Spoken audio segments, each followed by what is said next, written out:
Hi, good morning. My name is Matthias Goetz, and I'm going to share with you some reflections on COVID-19. I'm going to share my screen with you. Hold on.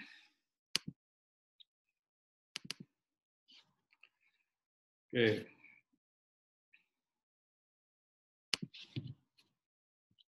This is my monthly update on COVID-19 as of early October 2020. It's the first time I'm recording and uploading this.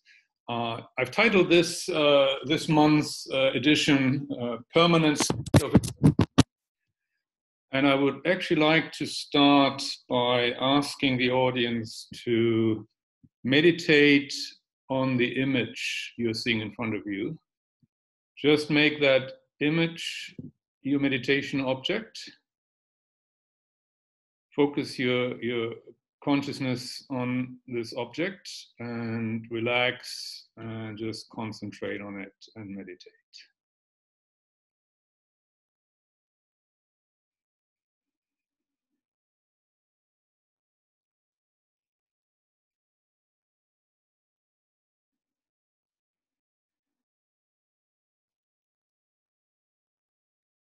And now I'd ask you to take a few breaths together, a few deep breaths. Sit comfortably on your chair. Close your eyes and breathe.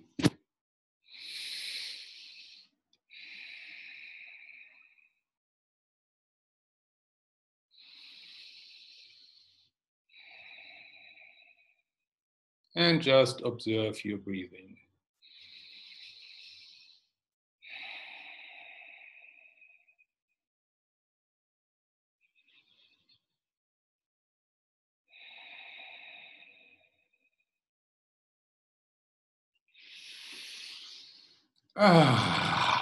And open your eyes.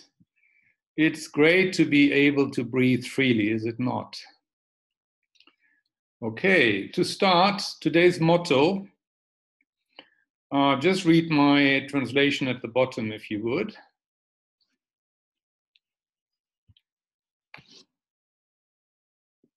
And you can see today's motto is about thinking and about the mysteries of humanity. Now, Georg Christoph Lichtenberg was a famous physicist in his day. He was the first German chair. He held the first German chair for experimental physics and did groundbreaking work in things like magnetism and electricity. But he's best known till this day for his aphorisms, of which he published hundreds, if not thousands. And they were very popular at his time. They influenced people from Goethe to Kant and many others. And they're still widely read today. He was a late Enlightenment thinker, but he tried to reconnect rationality with the body and embody it. And that was at his time quite a revolutionary thinking and influenced many people. We will encounter him again in a moment. So let me go to today's agenda. Again, I'm quoting Lichtenberg here. What have we done? What are we doing now? And what else should we do? This is one of his aphorisms, and he probably meant it to apply to any situation where you have a sort of a complex challenge, be it scientific or otherwise. And you try to face and make sense of a situation. So this, to me, seemed a very good way of thinking about what we're going to do. Let me start then.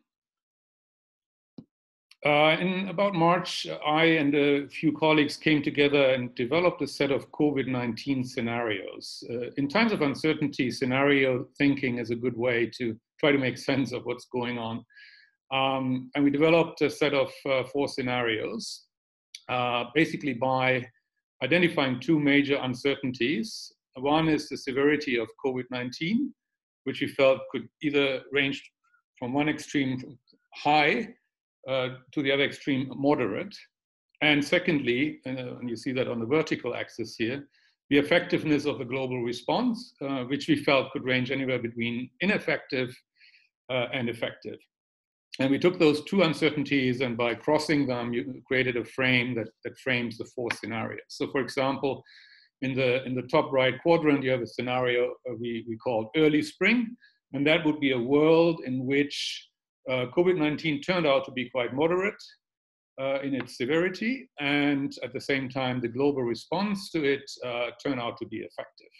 So this could be, for example, a world in which the fatality rate of COVID-19 turned out to be lower than maybe initially expected, where governments around the world coordinated well to counter this challenge, where they, by and large, did the right things, where maybe a vaccine would become available quite early, which would, at that time, would have meant first quarter 2021, which I think we're still today looking at. So a few things would conspire to make the world a relatively benign place, and that's what we call early spring. The opposite scenario at the bottom left would be what we call the abyss, which where everything goes wrong. And we then started to track these scenarios on a monthly basis. We defined 6 or 7 criteria for each of the two axes that we actually tracked on a monthly basis to determine where did we see the world actually moving. And we saw it from April onwards, we saw it moving into what we call the fractured world. So this is a world in which COVID-19 turns out to be rather moderate in its severity, but nevertheless, the effectiveness of the global response is poor. It's ineffective. And as you can see, up to today, we have been just more or less trending to the southeast eastern corner of this quadrant, meaning as COVID-19 looks ever less severe, the responses become ever less effective, which is quite a paradox if you think about it, and maybe we'll come back to that. So why do we see the severity of COVID-19 trending towards moderate? As I said, there were several criteria, but by far the most important criterion for this is the so-called IFR, the infection fatality ratio, which basically is the number or the percentage of fatalities per infected people. So what percentage of all people infected with SARS-CoV-2 will die? That's the IFR. And we've been tracking estimates of IFR ever since March. And starting on the left, you can see the early estimates had a huge range. There were some early credible estimates that were already below 1%, so 0.66, 0.9. But at that time, there were also estimates that were all over the place. And I've plugged in here one estimate, 4.0, which became quite famous. There was a person who circulated some videos or some reports entitled "The Hammer and the Dance," if you remember that. And this person had a simple model and modeled the death in the United States in a sort of scenario, do nothing, government do nothing scenario. And he came up with more than 10 million fatalities within a matter of a few months. And that scared a lot of people at that time. Now, he made two major errors. Firstly, in his modeling, firstly, he took the so-called reproduction rate R that researchers were starting to determine for this virus, somewhere in the range between 2 and 4 at the time. And he plugged that simply into his model, not realizing that these theoretical R values that researchers develop are always based on the assumption that every single human host would be susceptible to the virus at any given time. So if you like, it's sort of the ideal conditions for the virus to spread, which never in real life, never occur, never, because there are topographical and geographical and human behavior and all kinds of other reasons why this ideal R rate never occurs in reality. It's a purely theoretical value, but this gentleman didn't realize that and he just plugged it in. So it had a very exponential, very steep rising infection curve. But more importantly, he took early estimates of the fatalities in Wuhan, which were case fatalities, not infection fatalities. Case fatalities means the fatalities of those people who have been recorded to have been infected. And the early estimates are 4.0, and he just plugged that into his model as if it was an IFR. So he mistook a CFR for an IFR and got to these incredible, 10 or more million deaths in the US in a matter of a few months. The reason I put this here is because I just wanted to highlight how easy it is to mislead the public with some very simple but highly impactful mistakes in modeling. So I just say that because I will show you some of the outputs of my model, and at least I want you to know I'm aware of those problems with modeling, and I'm also aware that whatever you say in public may mislead the public. So I'm reminding you of Lichtenberg's axiom earlier, learn to think for yourself. Yeah, that's sort of the mantra of this talk. Now, we then saw the estimates for IFR trending down. By mid-July, there was a meta-study of 32 or so global locations that came to a median value of 0.24. Since then, data that came out in places like India and others suggest to me that the probable range for IFR is somewhere between, this is a global average is somewhere between 0.1 and 0.2. Meaning of every 100 infected people, let's put it this way, of every 1,000 infected people, 1 or 2 will die. Yeah? And this puts COVID-19 into a similar range as pandemic influenza, which you can see at the bottom right there, which is somewhere between 0.1 and 0.3. Pandemic influenza is not the seasonal influenza, it is an influenza of a new strain, meaning people do not yet have immunity against that strain, which makes it comparable in that respect to COVID, where also people initially do not have immunity to SARS-CoV-2 because we haven't encountered that virus before, right? So this makes it comparable. So what you can see is SARS-CoV-2 is in the same range of IFR fatality ratio as is a typical pandemic influenza, which happen every 20 years or so in the world. Okay. Now, one thing to remember is this value 0.1 to 0.2 IFR is a global average. There are big regional differences, primarily because of different demographics.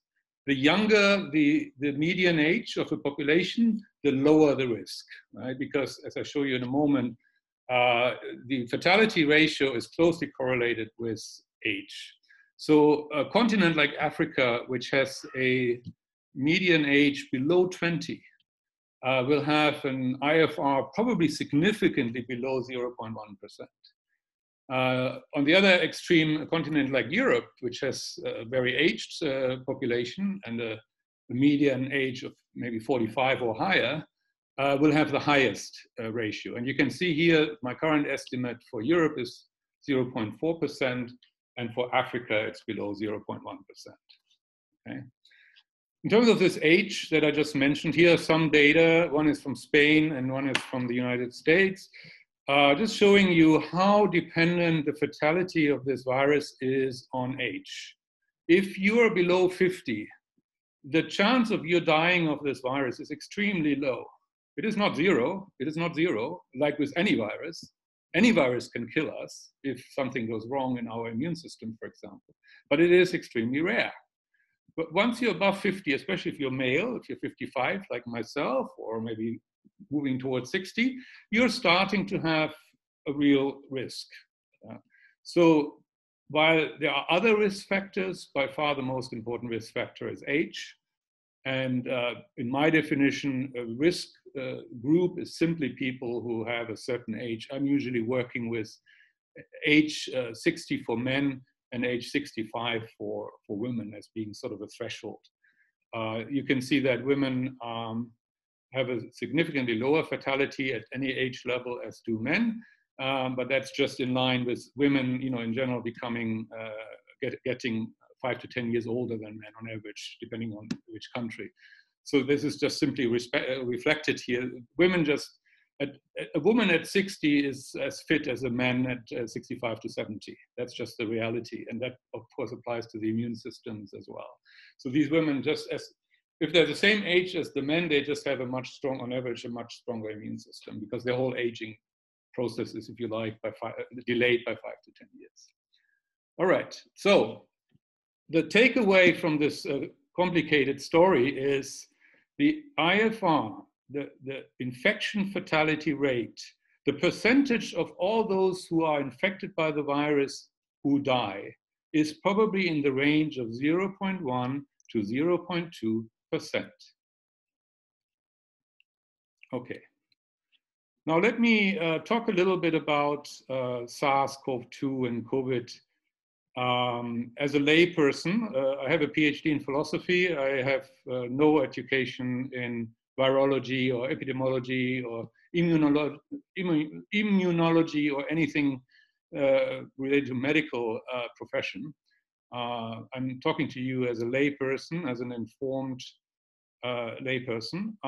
Here's my understanding, and this is meant to just make you understand a little bit where we were coming from when we started to try to make sense of COVID-19 or SARS-CoV-2. Now, we had experienced SARS-CoV-1 about 20 years ago, especially some Asian countries had experienced it. And if you remember SARS-CoV-1, the original SARS virus, it spread to a few countries for about 9 months and then disappeared. So you see this yellow curve at the bottom of my chart. This is a hand-drawn curve. There's no data behind it. It's just sort of eyeballing roughly how did this look from publicly available data. So this is very roughly the bird's eye view of the curve that SARS-CoV-1 described. And then after 9 months, it died out. So it was successfully extinguished. Now this curve, blue, that's an influenza virus, H1N, which is the virus that caused the famous Spanish flu in 1919. And you can see, again, it's a hand-drawn curve. It's very rough and ready. It's just meant to show you the pattern. And what it shows is that influenza moves very differently than that original SARS virus. The SARS virus was basically one long drawn out curve, whereas influenza moves in very spiky waves. And you can see here the main wave in the middle, that is winter. Yeah. It can also propagate in other parts of the year, but it mostly propagates in winter for a variety of reasons.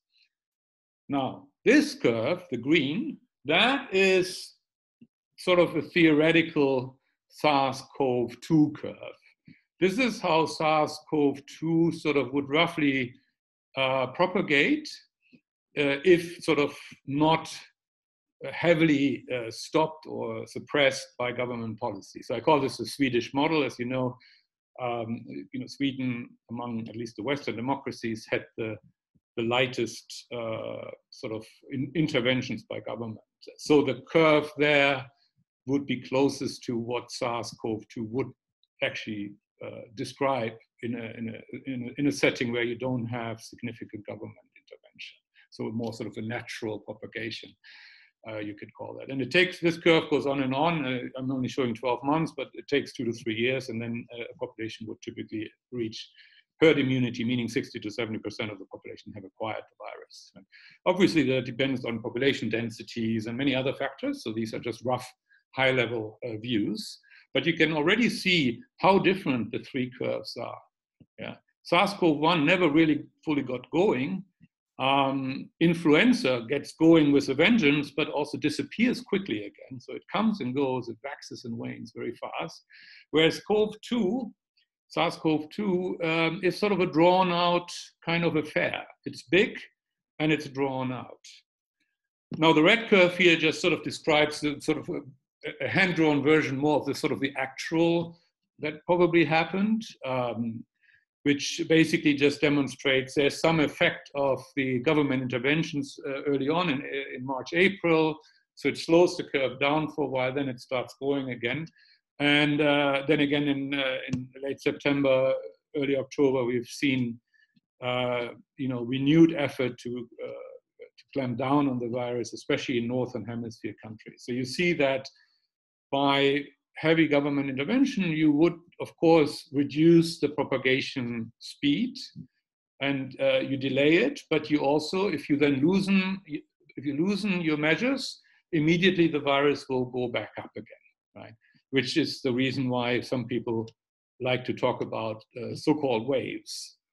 Actually, the virus doesn't do waves. The virus is one long, drawn-out progression.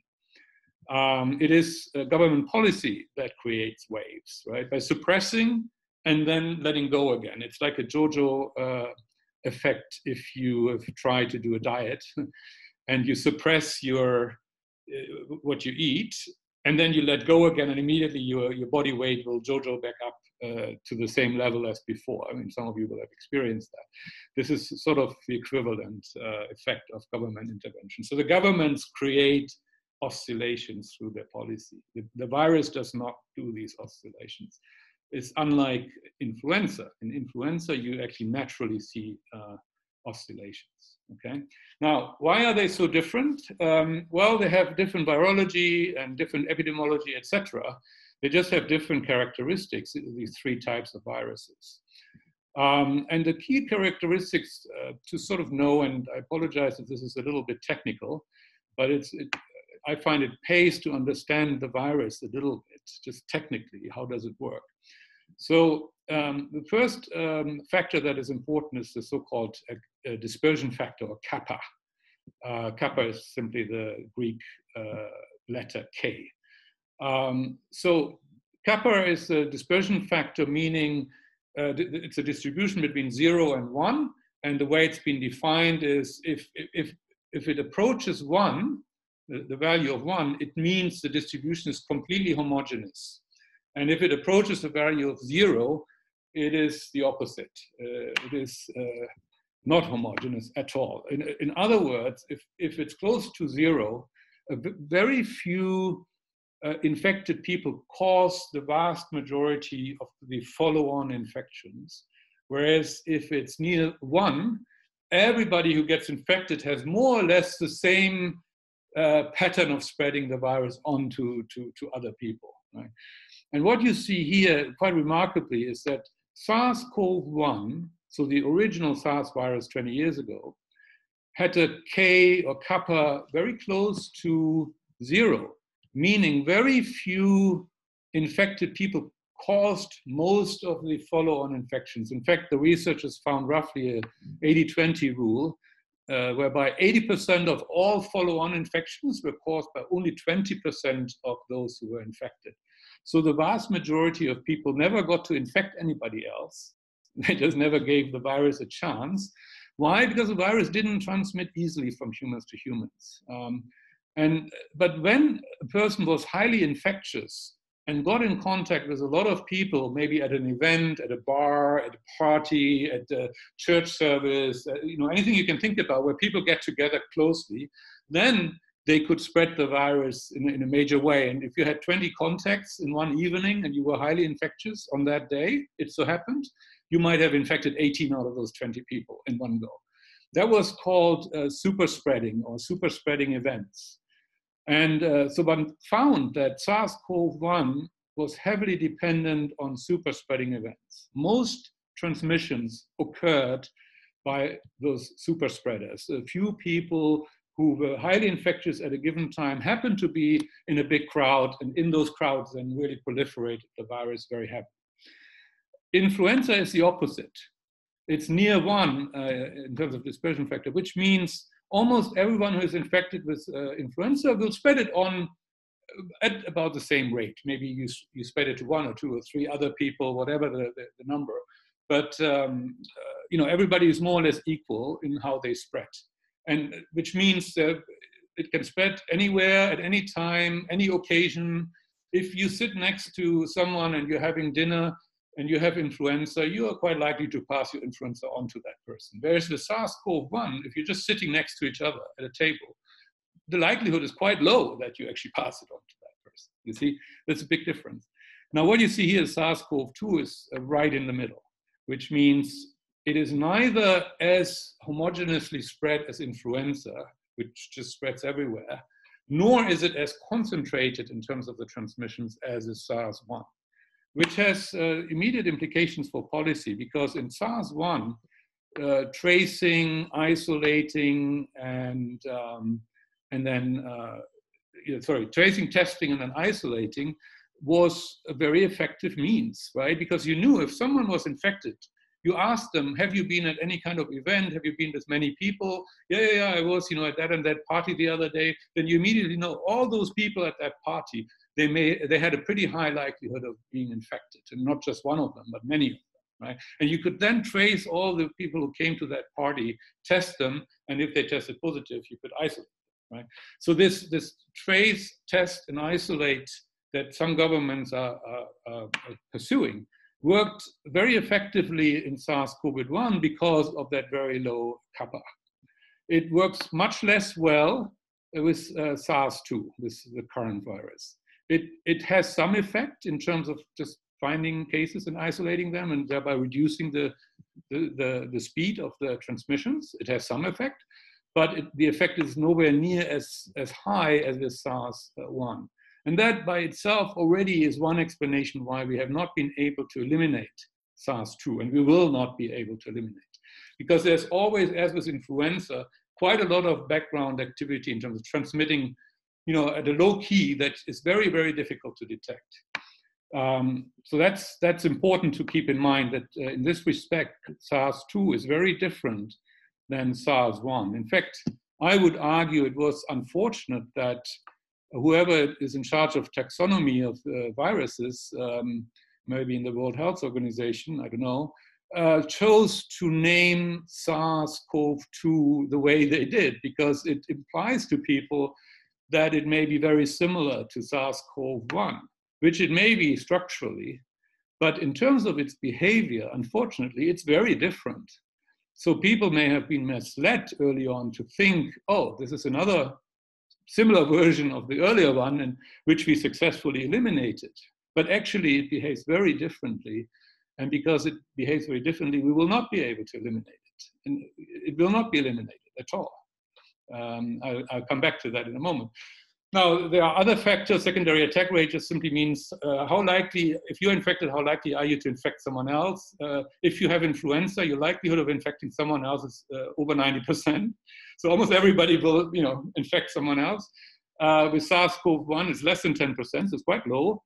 And SARS-2 is a bit higher than SARS-1, but nowhere near as high as influenza, which is one reason why it spreads the way it does, much more gently, and not as exponentially as influenza. Right?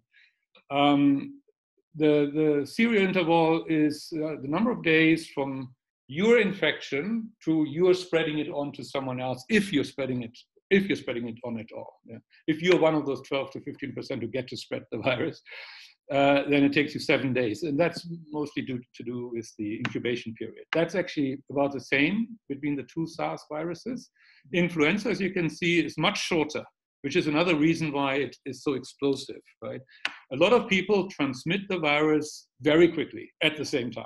And that explains that very steep wave that you see in the blue curve. Right? Now, the fourth one I want to cover, that's important, is where does the virus replicate? And related to that, what is the frequency of severe symptomatics? Now, here's a huge difference between SARS-1 and SARS-2. This is maybe the most decisive difference. SARS-1 only replicated in the lower respiratory system, meaning the lung, basically. Which meant, in turn, that almost anybody who was infected would show severe symptoms, meaning they got really sick. Because once the virus is in the lung and replicates there, it will make you sick, in almost all cases, 90% or more cases.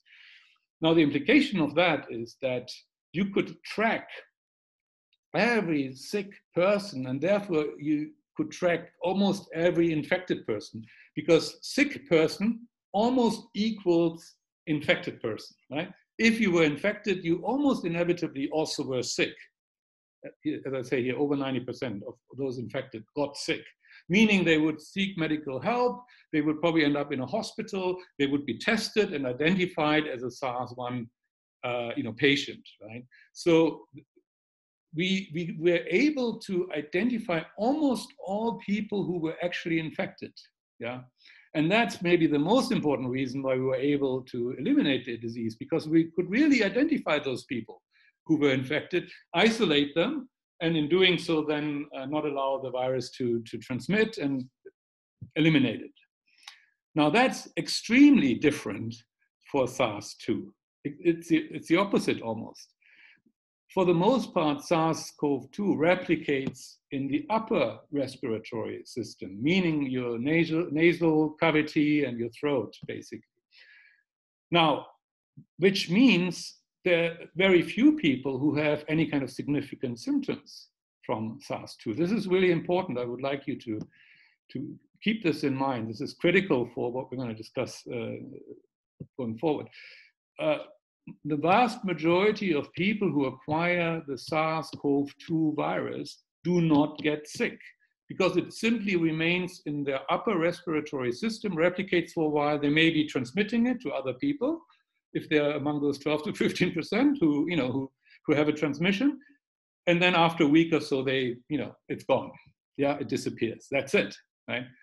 It only rarely enters the lower respiratory system. And that's where it becomes dangerous. Now, this figure is important. According to my calculation, in only 1% of all infections do significant symptoms appear, meaning only 1% of those who are infected with this virus actually develop a significant disease. 99% do not. They either have no symptoms, or they have very mild symptoms that are similar to common cold, or maybe a light influenza, light flu kind of symptomatic. They don't really feel sick. They may feel, a headache, sore throat, light fever maybe, but basically they would not consider themselves really sick. Right? Only 1% do, and that number is based on hospital admissions from a few countries that I looked at. So only about 1% of all infected people require medical attention because they're actually really sick. Those are the ones at risk. Yeah, that's why I'm pointing out this number. Now, in terms of dealing with this virus, the implication is, in almost all cases, we don't know that someone is infected because they don't show any significant symptoms. And even if they have some symptoms, those symptoms are so generic, they may just as well be a cold or, as I said, a light influenza. And a lot of these people do not realize that they have actually COVID, right? Because they can't distinguish it. Right? So the vast majority of cases we do not discover. And that's the opposite from SARS-1, where we discovered almost all cases. Right?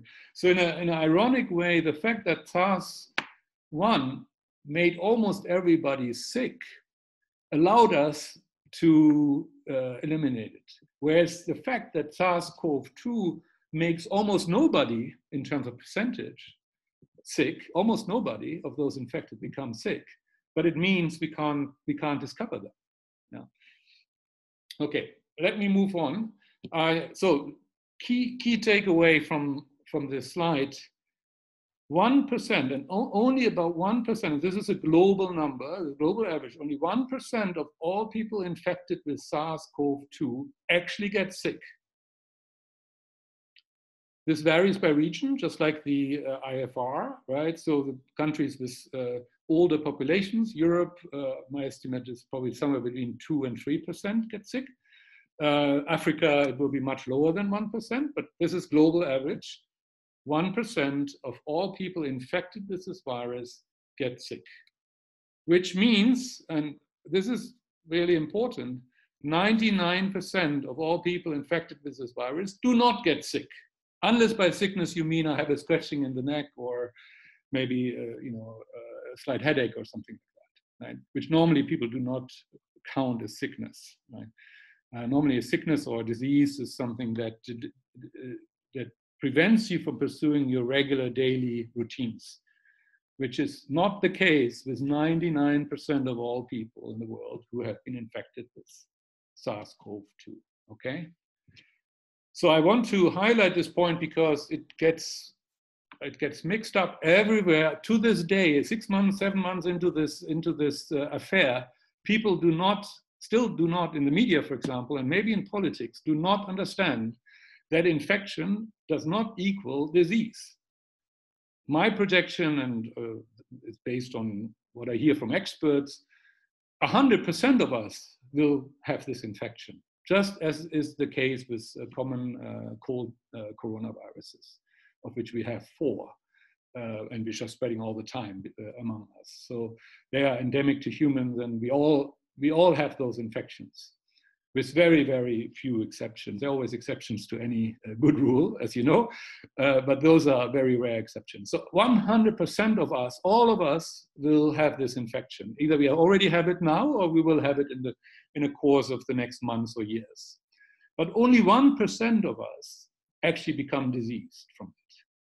That distinction I want you to really keep in mind. And I brought you a screenshot, forgive the poor quality. I just hastened to my mobile phone and took a photo of my TV screen because it was just so classic.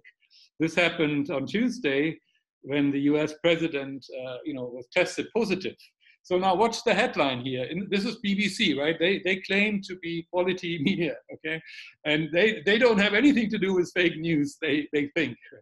President Trump tests positive for COVID-19. Now you cannot test positive for COVID-19. There is no such thing. You can test positive for SARS-CoV-2. The test whether you have the virus, not whether you have acquired an illness, whether you have symptoms, right? But in the global media, the media people do either not understand that distinction, or they don't want to understand that distinction, or I don't know whether they are deliberately misleading the public or whether they're just themselves misled. COVID-19 and SARS-CoV-2 are totally not the same thing. SARS-CoV-2 is a virus, and you can test positive for that virus. And that means you have a 1% chance of getting sick, okay? Now, if you are 74, like Mr. Trump, then your chance of getting sick is significantly higher. It's probably sick in the sense of needing hospital care. Your chance is probably somewhere between 17 and 20%. And your chance of dying is not the average IFR, as I said, probably below 0.2%, right? For someone at his age and a male, it would be somewhere around 3 to 5%. So there's a significant measurable chance of Mr. Trump dying after acquiring the virus, right?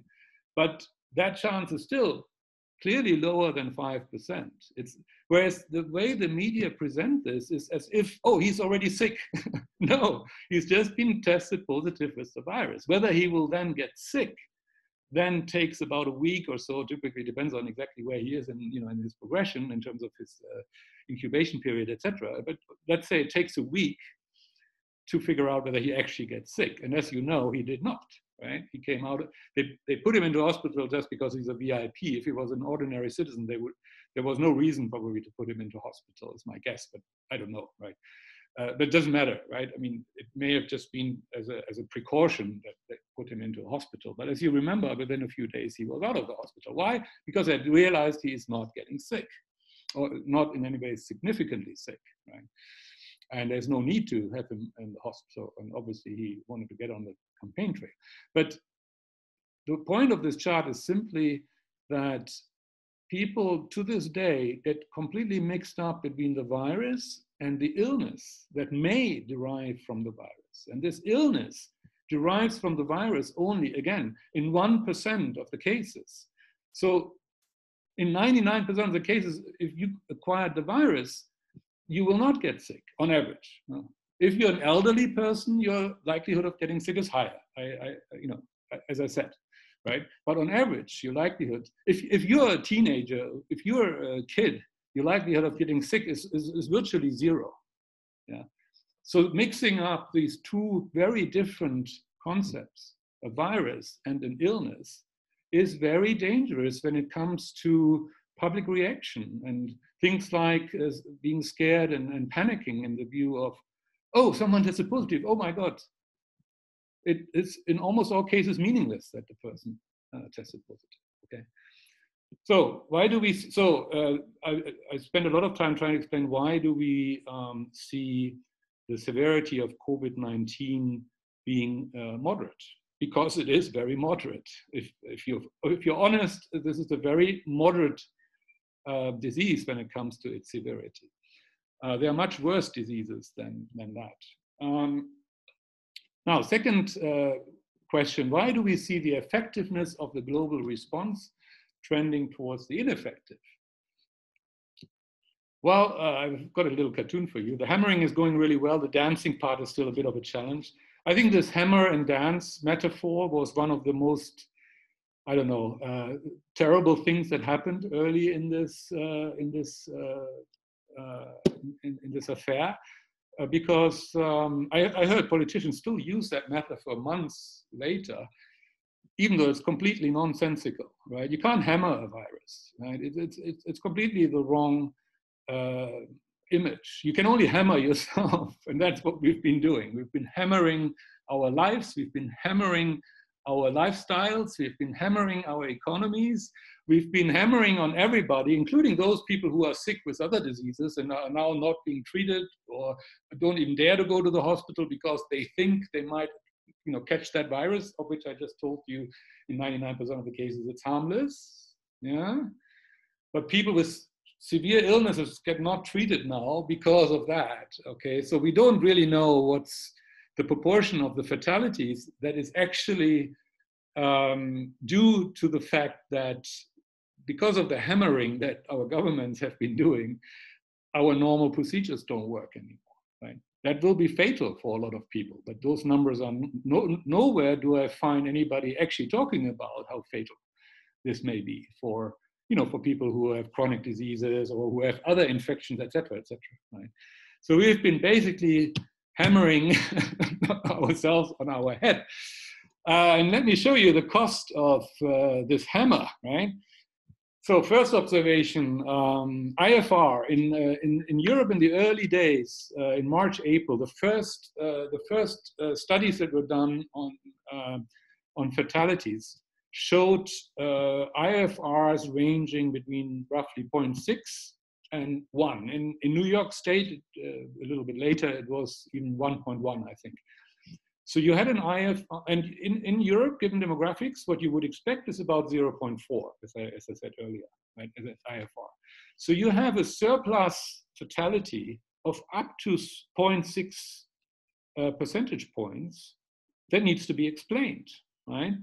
And about 0.2% of that may be explained by a learning curve. So at the beginning, in March, when a lot of hospitals in Europe were surprised and they were not ready, they made mistakes.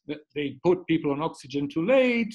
They didn't even treat them at all if they were in old folks' homes or in care homes. Happened in Sweden, for example, famously. Quite a lot of people died in old folks' homes because they were simply not taken care of properly. In Spain, this happened in a few countries, UK, right? But also in hospitals, people might not have been treated in the right way. They might have been put on oxygen too late. They might have been on intubation, on ventilators too early.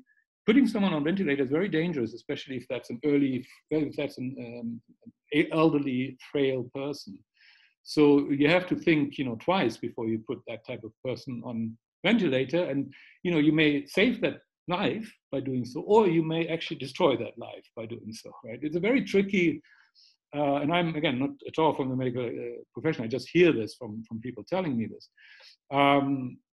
So, if there are any doctors among you, you may know better than I, but my understanding is that this is a tricky procedure.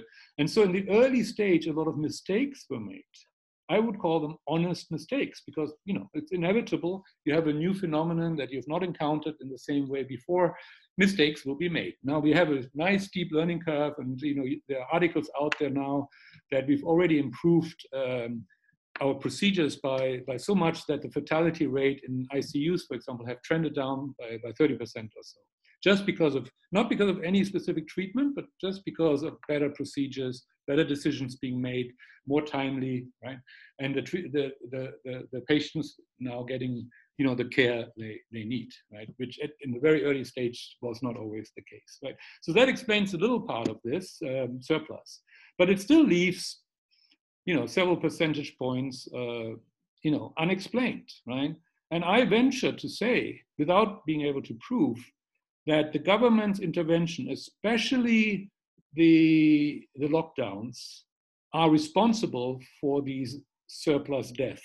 And if you would to count them, in Europe, you would certainly have thousands, if not tens of thousands of surplus deaths left unexplained. And in my view, the only plausible explanation for them is that they died because of the government interventions, because the lockdowns created so much chaos and mayhem in the health sector and generally in the economy. Doctors and nurses being insecure, not knowing, should I go to work? Do I have PPE? I don't want to go to this patient. I mean, I don't know the things that happened, and I don't want to point fingers at the healthcare system at all. I am pointing fingers at the government decisions. I mean, a national lockdown, because in some little town, some hospitals may have a problem with, too many patients that they can't serve properly. To lock down an entire nation because of that is the weirdest of all possible decisions the government could have made. It creates mayhem across the entire system. I mean, just picture if all of a sudden everybody has to stay at home, and and everybody then gets extremely scared because they think, oh, this must be really serious, this virus, because if the government goes to such an extreme measure to lock down the entire country, they obviously must be knowing something about this virus that they're not telling us, right? So all kinds of, conspiracy theories or, wild ideas will circulate, and people will get really, really scared, which was entirely unnecessary. Yeah, border closures, entirely unnecessary. Right? Quarantines, entirely unnecessary. Now, governments will now defend them and say, oh, we're trying to save lives by slowing down the virus. But first of all, they probably killed a lot of people with those measures, at least in the early stage. They've probably learned, and they're not killing as many people now, but someone at some point in the future will have to ask the question publicly, how many people were killed by these government measures? Now, the other one that is obviously on everybody's mind is the economy, right? On the right, you see the baseline economic growth globally, GDP growth would be something like 3% in a typical year. So let's say if there had been no COVID, 2020, we would have seen about 3% global growth.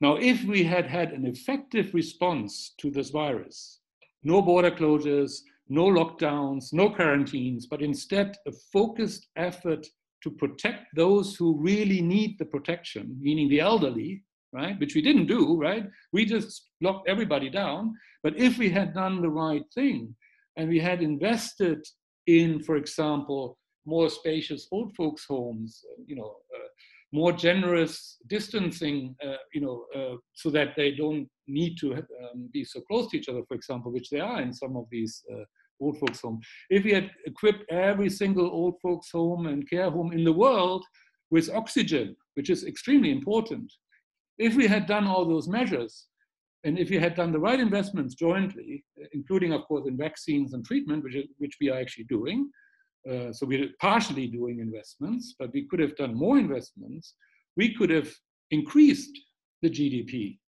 for 2020, whether by 0.5%, that's a wild guess, right? I'm just putting a number here, right? But conceptually, you can see if we had invested into dealing with this virus, instead of disvesting, and pulling back, right? We could have grown the GDP by learning to deal with the virus, right? Instead, we will probably have, because of all these government measures, most importantly, border closures, lockdowns, and quarantines, we will have an estimated -5% global GDP this year, -5%.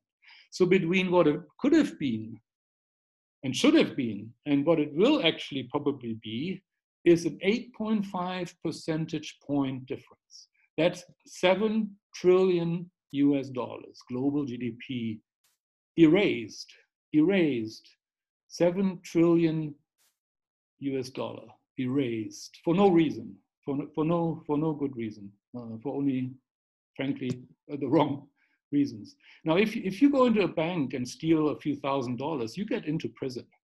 So I would want to ask, if governments shave off $7 trillion from our global prosperity, what should happen, right? I mean, do they just get away with that, or what's your opinion there?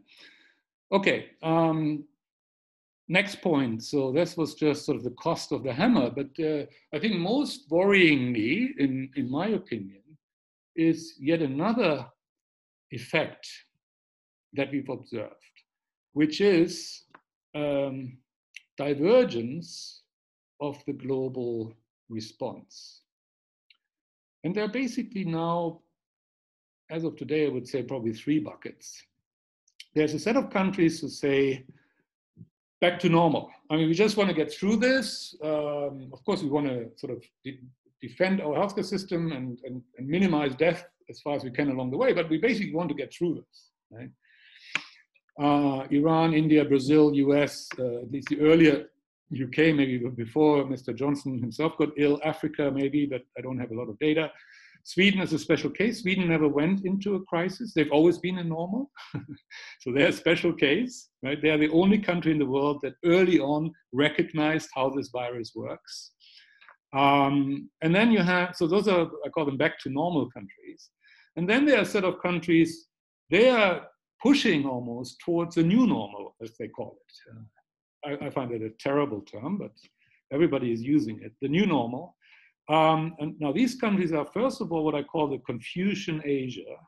And forgive me for using a term that is not well defined, but in the footnote you can see some of the countries I mean by that.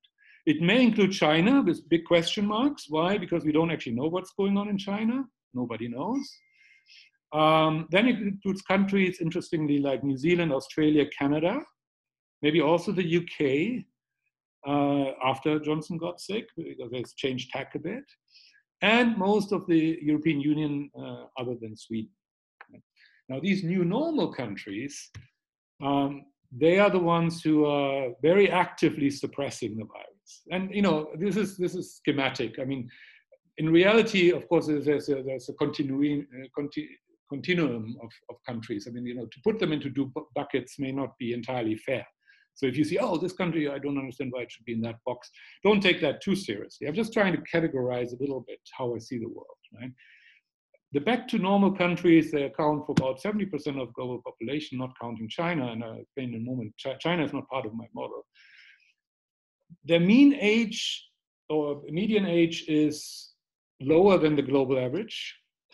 So one reason why maybe they're a bit more allowing the virus to spread is because they can afford to, because their population on average is younger. So meaning they will have fewer deaths, fewer fatalities, right? It is also plausible that in those countries, the strain of the virus, the strain of the virus, it's called D614G, that replicates faster, dominates. Whereas in some of the so-called new normal countries, probably at least in some of those Asian countries where you see very slow, like Taiwan, for example, or Korea or Japan, you see very slow progression. They may still be dominated by the original Wuhan strain, which is what's called D614, which replicates more slowly. So it makes it just easier for the government to, you know, keep it slow. It's in a way, it's almost ironic that that actually may be the wrong signal, right? Because it invites governments to try very hard to keep this virus, what they call, under control, which I shall argue is the wrong strategy. Yeah. But it is inviting. If you have the slower version of it, it's even more inviting to try to do that. So it may be that some countries are in this new normal bucket because they actually have the slower variety of the virus.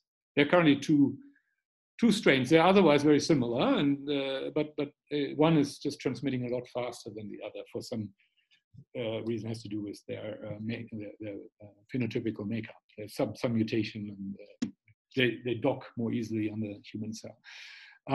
So it is possible that for some of these countries where you see slow progression as per the publicly available data, that they may still have the original strain dominating.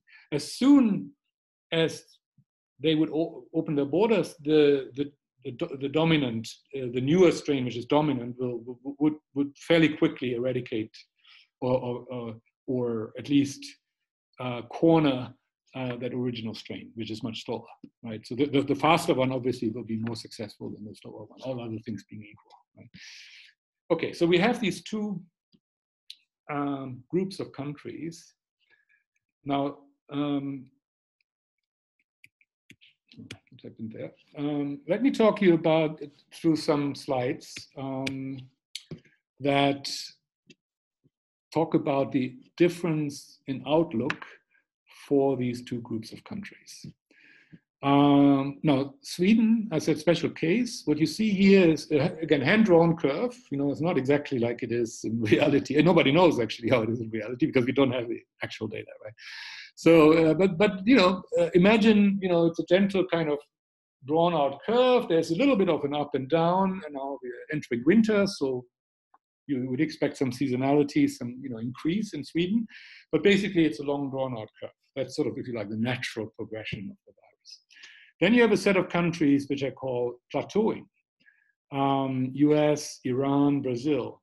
They hammered down early on the progression, but not too much. They relatively quickly then loosened up again and allowed the virus to continue propagating at a relatively high rate. That's why you see the second curve here. You know, it's not as close to the x-axis as some of the other curves. And then over the last few months, you saw a rise there again, and then again a bit of that sort of falling off because maybe some governments have, you know, reinforced some of their measures. But the point here is that it's a light hammering rather than a heavy hammering. Okay. Then there are some countries that are pretty much monotonously rising, like India and Indonesia. Actually, both of them did have measures and still have measures in place, but the measures are apparently not really having a big impact, and basically the virus just sort of keeps going up and is now starting to plateau. So it's a bit like you saw in Sweden, just that the rise and then the, you know, reaching some kind of an equilibrium just happened later in India and Indonesia, because initially it was suppressed, but not all that much. So that's sort of the curve you see there.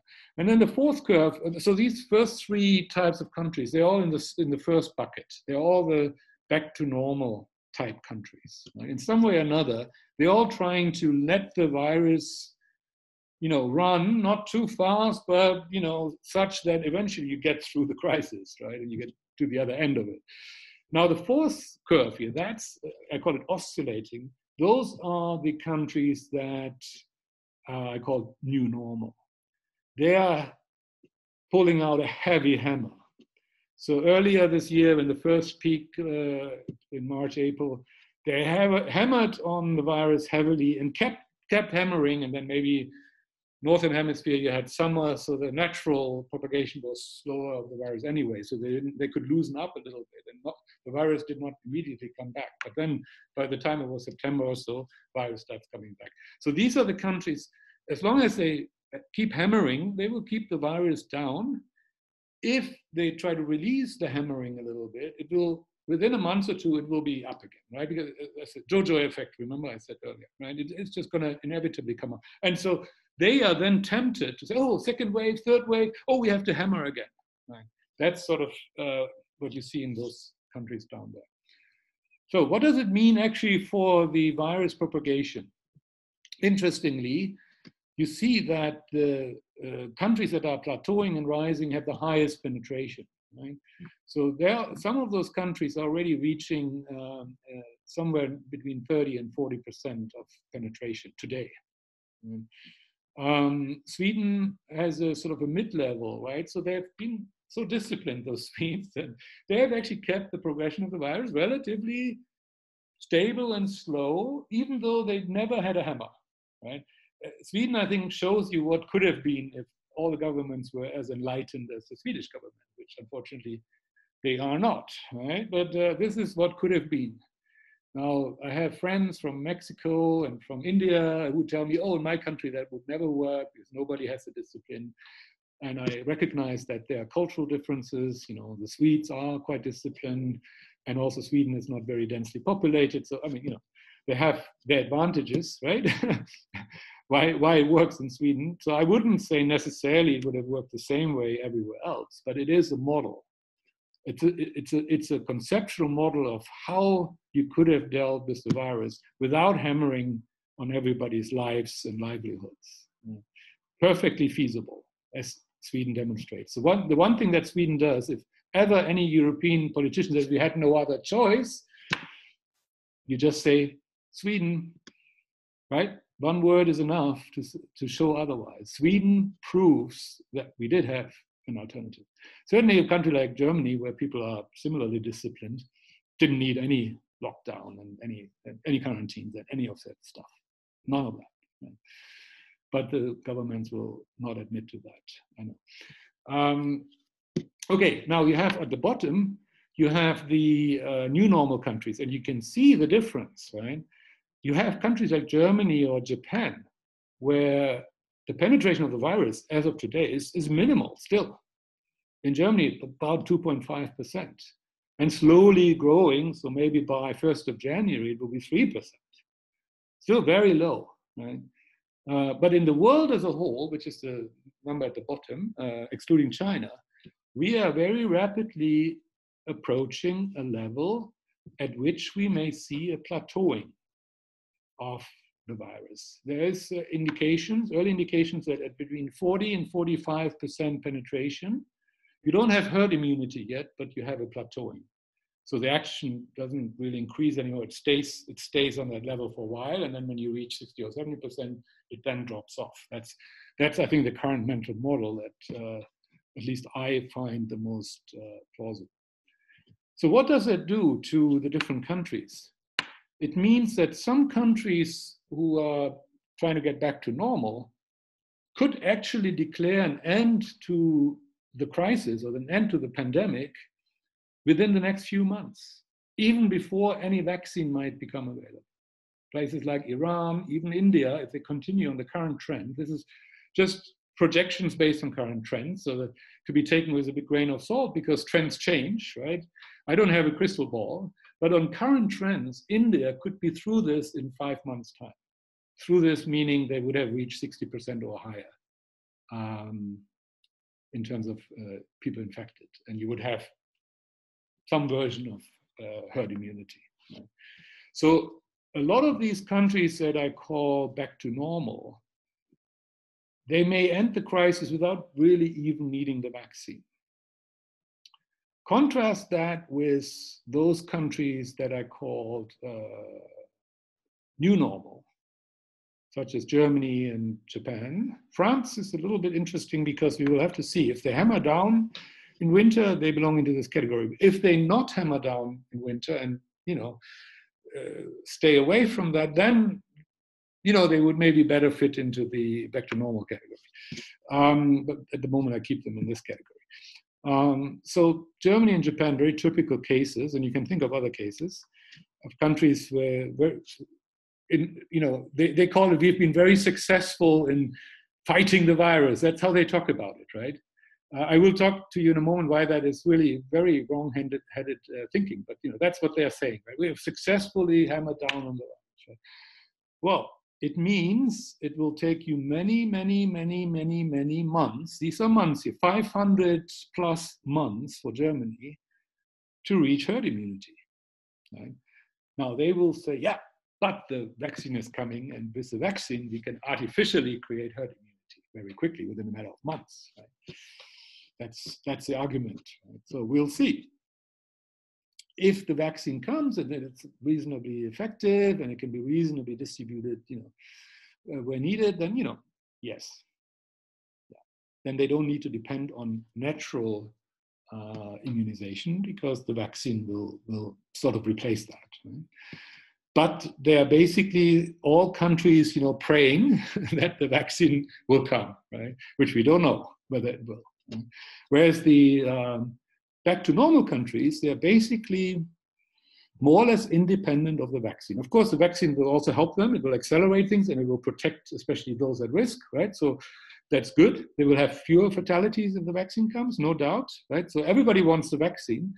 But the first category of countries here, they, strictly speaking, can get back to normal without a vaccine fairly quickly, within a matter of, months, or maybe a couple of years the most. Right? Whereas the new normal countries, they would take many years, if not decades, to go back to normal if no vaccine appears. So they are taking a big risk, or if you like, it's a big bet on the vaccine that they're taking. So global divergence. So why is it a problem? Why are we saying this is not good that we have this divergence? Well, as you can imagine, if countries are so different, you will have enduring asymmetric immigration and international travel regimes. Right? There will be some countries which simply will not open up because they say we are protecting our people and we're keeping the virus down, whereas maybe in the neighboring country, they are already at herd immunity. Right? Very different pattern. So one country will not open itself up to the other because they're on a different regime, on a different policy regime. Right? So we will have for years, if not decades, unless the vaccine kind of saves us, we will have for decades to come restricted immigration and travel like we've never had since World War II, just because of this virus, or rather just because of some governments act the way they do. Right? You may get distrust, breakdown of international order, you can, mutual checks and balances disappearing. I mean, I'm not here going to paint a dark picture of warfare, but anything can happen in a world that becomes so fractured, right? Where the countries are on such different approaches to what is essentially a pretty benign challenge. Yeah? As I said, a huge divergence in the dependency on and the use of vaccines. Countries not only have different strategies with respect to the virus, they also have different strategies with respect to the vaccine, which I will talk about in a moment, which may then lead to battles, distribution battles, for example, of the virus. And I think one of the maybe not so likely, but potentially most harmful effects of this global divergence could be that the virus, which mutates all the time, as viruses do, will diversify into multiple strains in different countries. So take New Zealand, famous case. They almost celebrated that they had eliminated the virus, which of course they had not, right? As I said earlier, you can't eliminate this virus, but they came close to maybe eliminating the virus, at least they thought they did. And they, and since then they've had, those low infection numbers that they're publishing, but only by locking up their country completely from the rest of the world. Now, if they do that for long enough, if they keep doing that for years, there's some likelihood that I cannot quantify that their strain in their country will mutate differently than the other strains in other countries. And eventually, those strains will no longer be compatible, for example, when it comes to vaccines, right? So the New Zealand strain New Zealand may have to develop their own vaccine just for their local variety of the virus. So by locking ourselves up into compartments, our national borders. National borders have nothing to do with the virus. Viruses don't understand national borders. It's us doing that, right? By compartmentalizing our world into nations or groups of nations. If we keep those borders closed for long enough, we may end up having a whole slew of different viruses, right? And again, I don't know how probable that is. Is this going to happen or not? But it's plausible. For a philosopher, it's plausible this could happen. So, then we are in real trouble, right? Because then we don't need one vaccine, we need multiple vaccines, right? And if they are different enough, it's not trivial to do that, right? It's more costly, it's logistically difficult, but most importantly, New Zealanders can never travel again, right? If they don't have immunity against the normal virus elsewhere, that is dominant elsewhere, because they have their own local variety of the virus, right? They can never travel outside the country because they could be bringing the virus in, right? Or only under very severe restrictions, right? With quarantines and so on, for years to come. Yeah. And I'm just using New Zealand as an example because it's been a popular example being used by people. But that's the risk of locking yourself up and of suppressing your virus. You're preempting your population from acquiring natural immunity. You're basically not allowing your population to expose themselves to this virus and learn to live with this virus. Yeah. I'm not a lawyer. I don't know whether this should not be a crime to prevent people from, exposing themselves to the virus if they wish, right? But whether it's a crime or not, what the governments are doing, I don't think it's very smart. I don't think it's very smart. I think they are putting the entire populations at risk of no longer being able to live in peace whenever they step out of their own country. And if you're a small island nation, I don't know how sustainable they think that will be. So, bit of Lichtenberg again. Just read this.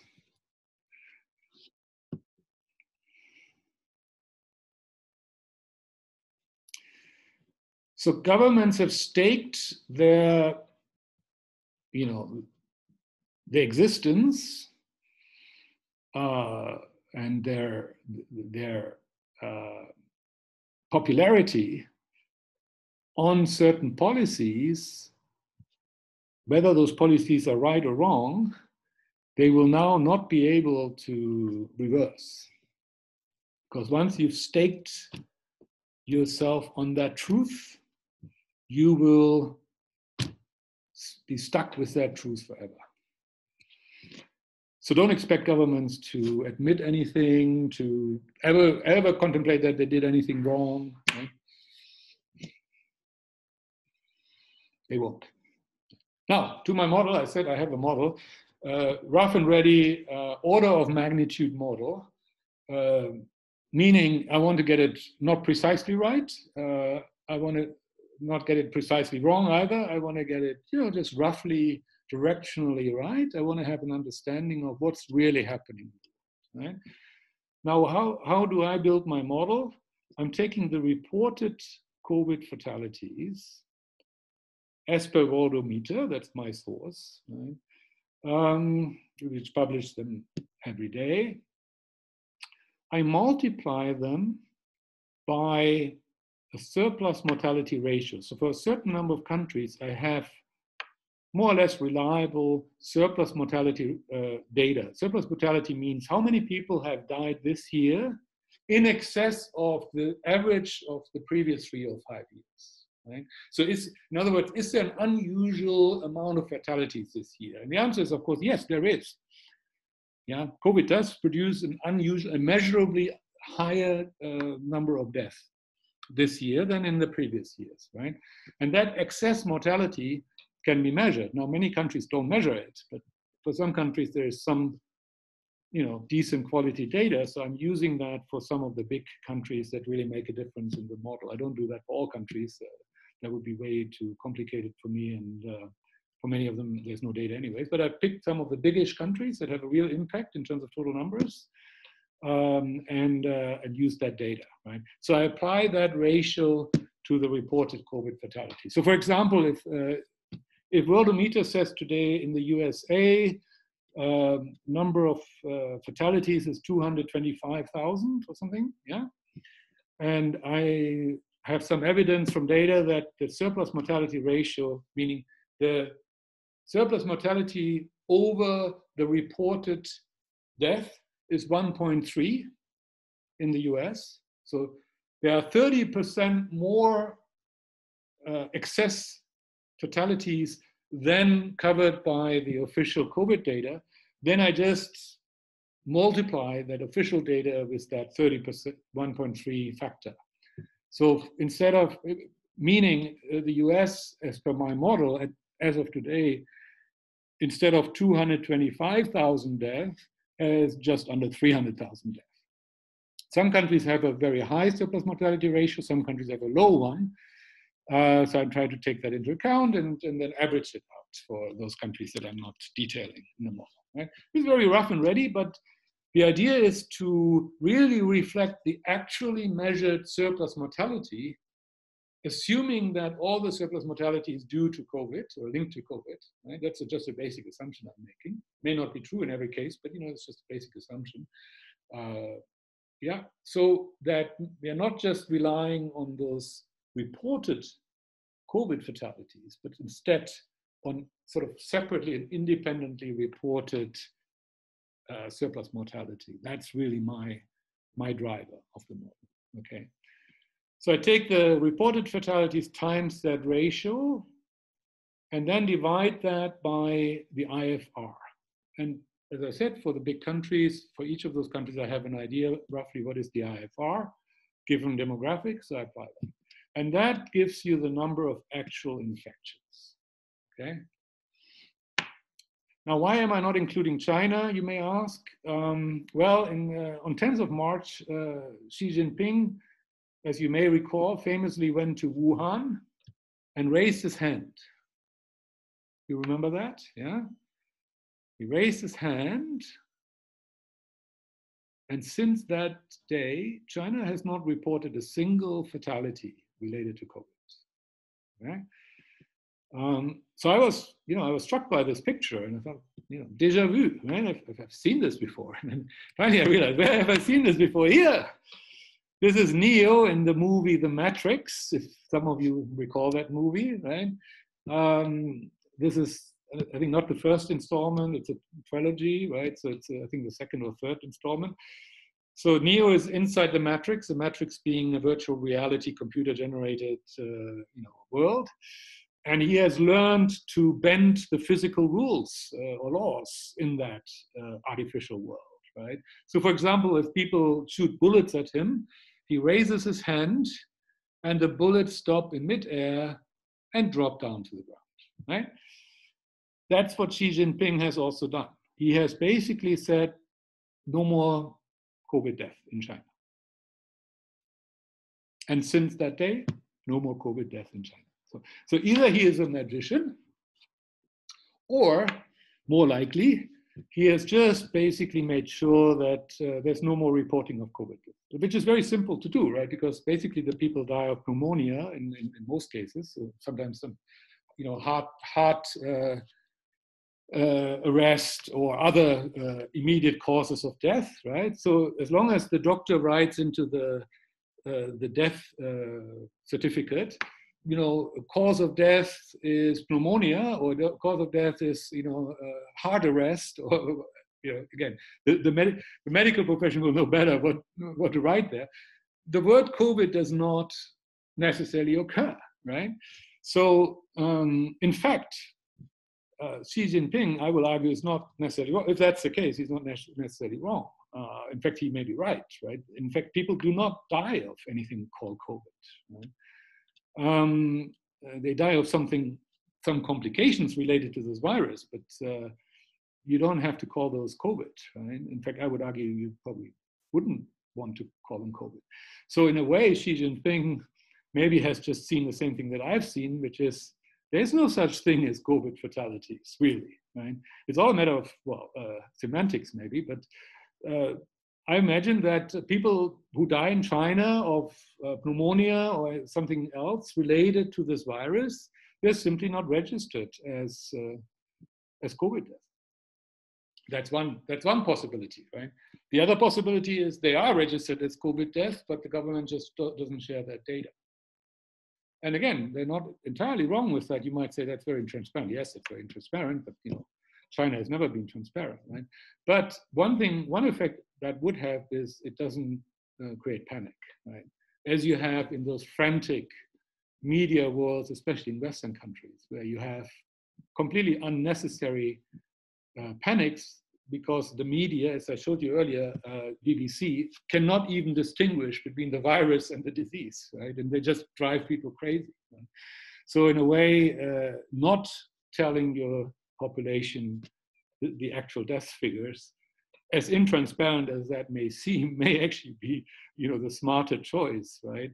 If you cannot get your media to even understand the most basic facts about this, then don't rely on your media. Right? So maybe Mr. Trump, when he lambasts the media for their fake news, maybe he does have a little bit of a point, right? Especially with regarding to COVID. I have seen no media that actually report what's actually happening. None. Nowhere. In no country. So anyway, so China, there's no information. There's just simply no information because China is so big. 1.4 billion people, if you include it in a model of the global population, it will inevitably skew that model one way or another, right?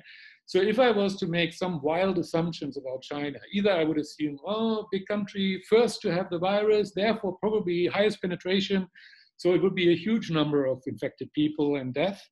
Or on the other extreme, if I said, well, I do believe that they still have the original strain, which is quite slow, and they have been very harsh and, hammering down on it, and maybe therefore have really slowed down the virus quite down to a trickle, and therefore the number is very small. I could, either one of those scenarios would be plausible, and I have no way of choosing between them.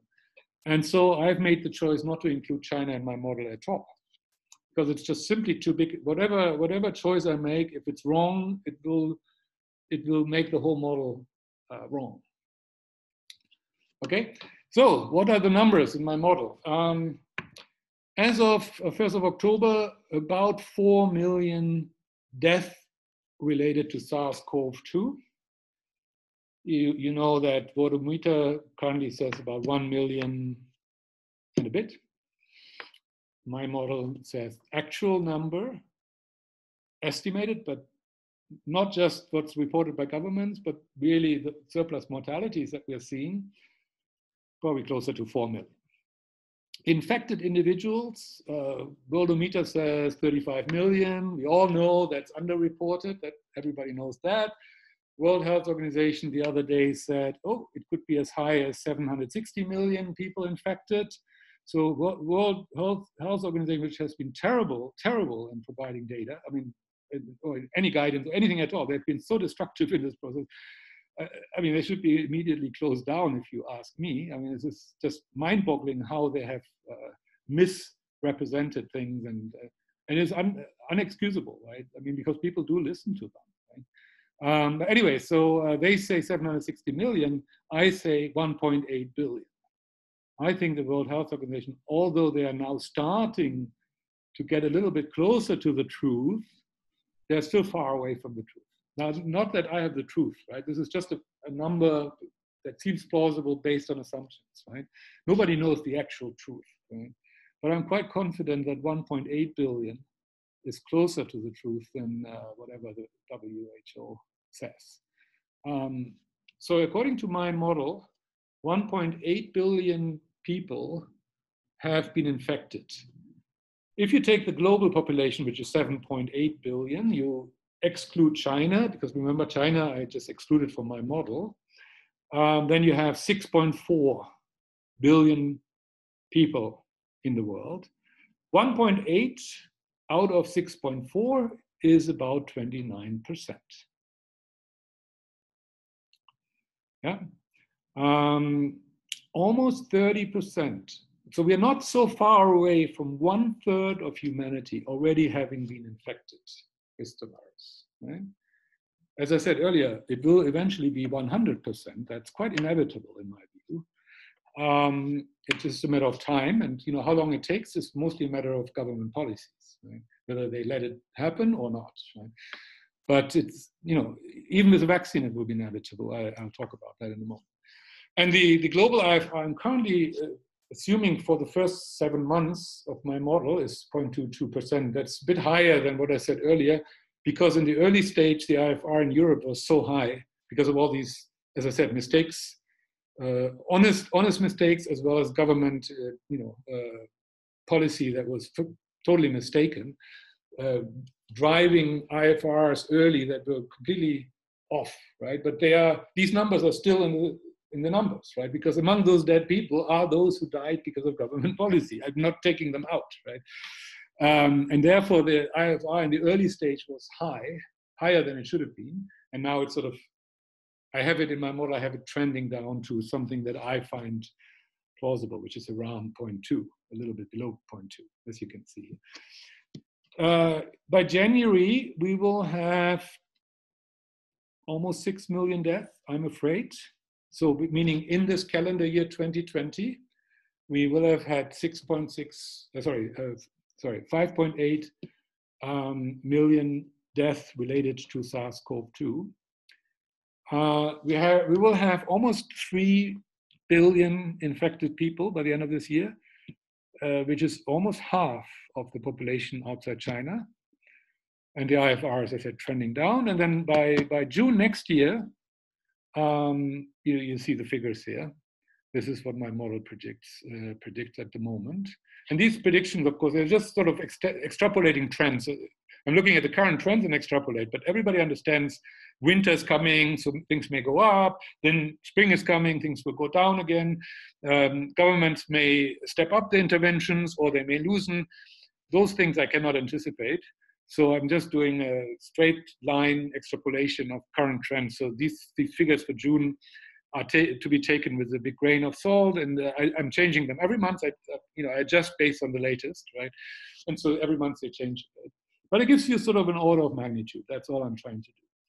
So a few markers here for you to keep in mind. The actual deaths related to SARS-CoV-2 are probably 4 times higher than publicly reported, for example, on Worldometer. So if Worldometer says 1 million, now, well, then it's probably about 4 million. Yeah? Maybe slightly less than a factor of 4, but 4 is just a good number to remember. In the actual infected people are about 53 times higher than reported. WHO the other day said 20 times or more than 20 times. I'm saying 53 times. So these reported cases are almost meaningless, right? That's probably why all the governments keep reporting them, because they're meaningless. They somehow just want to keep everybody in the dark, we have the impression, or they just really don't understand how to think about this virus. In terms of these deaths, almost 6 million deaths, to put that into perspective, globally every year, just under 60 million die of any causes, all causes taken together. So these SARS-CoV-2 related deaths do amount to about 10% of normal annual fatalities. So that's very significant. Right? It's certainly not an insignificant number. Right? But keep in mind that of those 60 million, typically, globally speaking, about 20% die of infections or complications related to infections.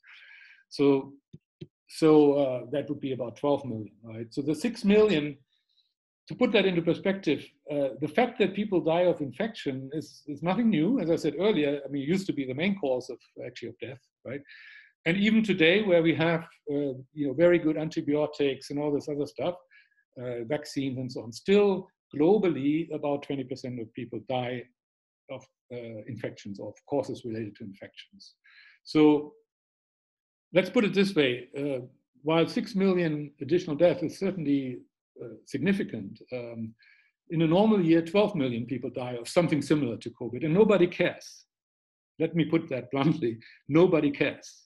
yeah, except for some medical professionals who do care. But nobody in the general population cares. If I had told you at the beginning of this year, oh, every year 12 million people die of infectious diseases, you would have said, okay. It would have said nothing to you.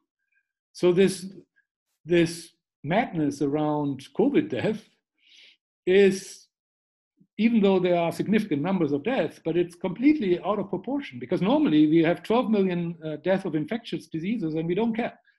Yeah. So this whole mayhem that we're creating around this is in a profound way is false. Right? It's a false emotion. People don't actually care normally how many people die of infectious diseases. Right? And now they all pretend that this is the most important thing that should shape our entire lives. Right? It makes no sense. Yeah? I'm not saying that not every life counts, and if we can protect these lives, we shall do so. I totally agree with that, and I will show you in a moment how to do that actually. But there's just this whole mental, this mind frame around COVID being such an extraordinary thing, that's completely nonsense. Every year, millions and millions and millions of people die of infectious diseases, and nobody cares. I bet none of you really had ever thought about that before, unless you're maybe in the medical profession or so, right? I mean, I hadn't. It's just a fact of life, right? And COVID is just another fact of life. It's no more than that, right? But we are turning it into something quite different, quite extraordinary. Okay, back to the numbers. In January, 46, according to my model, 46% of the global population will have been infected. As I said earlier, at about 40 to 45%, there is reason to hope that that will be sort of a plateau, right? Now, keep in mind, this is a global figure, and by nation, it varies a lot, thanks to government interventions, right? Thanks to that fractured world that I talked about. Big differences, right? Some countries will be very far from reaching this plateau, and some countries like Germany or Japan, as I share, other countries will already be past that stage and already moving towards herd immunity, right? But as a global average, excluding China, the world will reach some kind of a plateau in terms of virus propagation, meaning new infections, by the end of this year. By June next year, we will have reached global herd immunity. This is without any vaccine. Yeah, vaccine will accelerate this if it comes, right? But even without a vaccine, by June next year, the world as a whole will have reached herd immunity. And my assumption for next year is to trend down the IFR a little bit below 0.2, which I take to be a fairly conservative assumption. As I said earlier, I actually believe it's somewhere between 0.1 and 0.2. So therefore, it's more likely to be lower than higher, meaning the number of deaths that I'm anticipating here, if anything, is probably more on the high side. You know, with a bit of luck, it will be actually lower, right? If, of course, in the meantime, we develop effective therapies, it will trend down the IFR further, right? And if the vaccine comes in the next 2 quarters, it will also trend down the IFR. Why? Because once you've been vaccinated, you're much less likely to get a severe illness. You may still, even if the immunity is not complete and you may still catch the virus, your immune system has been prepared and alerted to producing the right antibodies early on. And if you produce the right antibodies early on, the virus may get into your throat or into your nasal cavity, but it may not get into your lung because your immune system is prepared enough to prevent that from happening. And if it doesn't get into the lung, you don't get really sick. Right? So even an imperfect vaccine that doesn't have full effectiveness, and it will, when it comes, it will reduce the IFR further. Right? So this IFR here is assuming no vaccine and no therapy. Okay, but of course, hopefully, in the next 6, 7, 8 months, there will be progression, there will be developments, and this number will continue to come down, and the actual death, will be less. Okay. Okay. Now, let me give you a summary of my impressions as a layman I call it the reveries of the solitary walker. This is a quote from Rousseau, or rather the title of a book by Rousseau. So these are my reveries as a layperson. Question number one, is SARS-CoV-2 an endemic common cold coronavirus that all people are susceptible to? Yes. In my view, the answer is yes.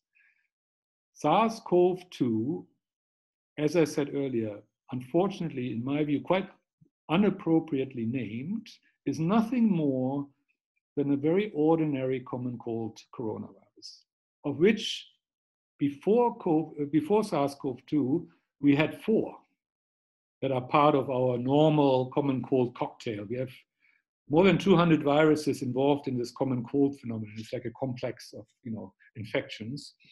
Only 4 of them are coronaviruses. And my argument is, and that's just based on plausibility, not on deep expertise in the field of virology or so, but based on plausibility from what I see, I think it is very plausible that one day the experts will say, this is just another cold virus. There's nothing more to this virus than that. It's a perfectly ordinary, not very dangerous in principle, not very dangerous virus. Nothing new under the sun. I mean, we've been living with coronaviruses probably for many thousands of years. Nothing new under the sun. The only thing is, this particular one we had not encountered before. And because of that, some people who have what I call a compromised immune system, and mostly that's elderly people. That's what we call the risk groups. There's some other risk groups who had lung diseases, heart diseases, some other prior conditions that maybe affect your immune system, or some people like my younger sister who has an autoimmune disease, who would struggle with this virus, right? Who struggles with any virus if she's not on medication, etc. So, I mean, there are exceptions, right? But for almost all people, this is just going to be another part of our common cold cocktail that is harmless. And we'll all have it repeatedly. We get adults worldwide get about 2 to 4 colds per year, right? So this is something that is going on all the time, right? And if you had one of these coronaviruses, you will be immunized for a few months, or maybe a year and a half, even 2 years. But eventually that immunization wears off. Why? Probably because these viruses are so benign. I mean, they are almost never fatal or even dangerous. They almost never make you really sick. For the body to hold on to a constant production of the antibodies tailored to these viruses would be hugely expensive. You can imagine, the body does keep some antibodies for life for certain viruses that are very dangerous. So the body kind of makes a distinction, apparently, the immune system, right? But for viruses that are basically harmless, it would be an overinvestment on the part of the body to keep producing those antibodies, just in case that, one day that virus comes again, even though it's actually, and then it's harmless, right? So the body doesn't do that. It would be a misinvestment on the part of our body, and our bodies are very, very efficient in how they use, energy, etc., right? So, and resources and, time. So basically, the way it's turned out in evolution to take place, apparently, is that we will have some immunity for some time. So if the virus goes around for a while, let's say for a couple of months, we will not get the same type of virus again within those, within that event, right? That sort of that cold season. If we get it in this cold season, we are probably protected against it for that cold season. But by the next cold season, a year later, we may already no longer be really protected, meaning we get it again. But it's no problem because our immune system has a memory of this virus and of the antibodies required. And even though it doesn't have them ready right away, so it doesn't prevent the virus from entering into our body, into the upper respiratory system here. But once it's there, by that time, it already produces the right antibodies and it prevents this virus from getting any further. So these common cold viruses almost never cause disease because they almost never manage to get beyond our upper respiratory system. They stay there, they replicate, they transmit, and then they die out. Right? And all you feel is a bit of a cold, a bit of slight fever, a common cold. For 1 week or 10 days, you feel not so well, but you never really get severely sick. Right? My prediction is that the same thing will be true with SARS-CoV-2. It will just become part of that cocktail of common cold viruses and probably make no difference. In the long run, will make no difference to our health. None. That's not proven. That's just a projection based on plausibilities. Okay. Now, is COVID-19 a disease? I'm not sure. I'm not sure. I'm not convinced that it's useful to give it its own name. Because my impression, and I say this again, purely as a layperson, and anybody who knows about taxonomy of diseases may disagree with me, and I respect that.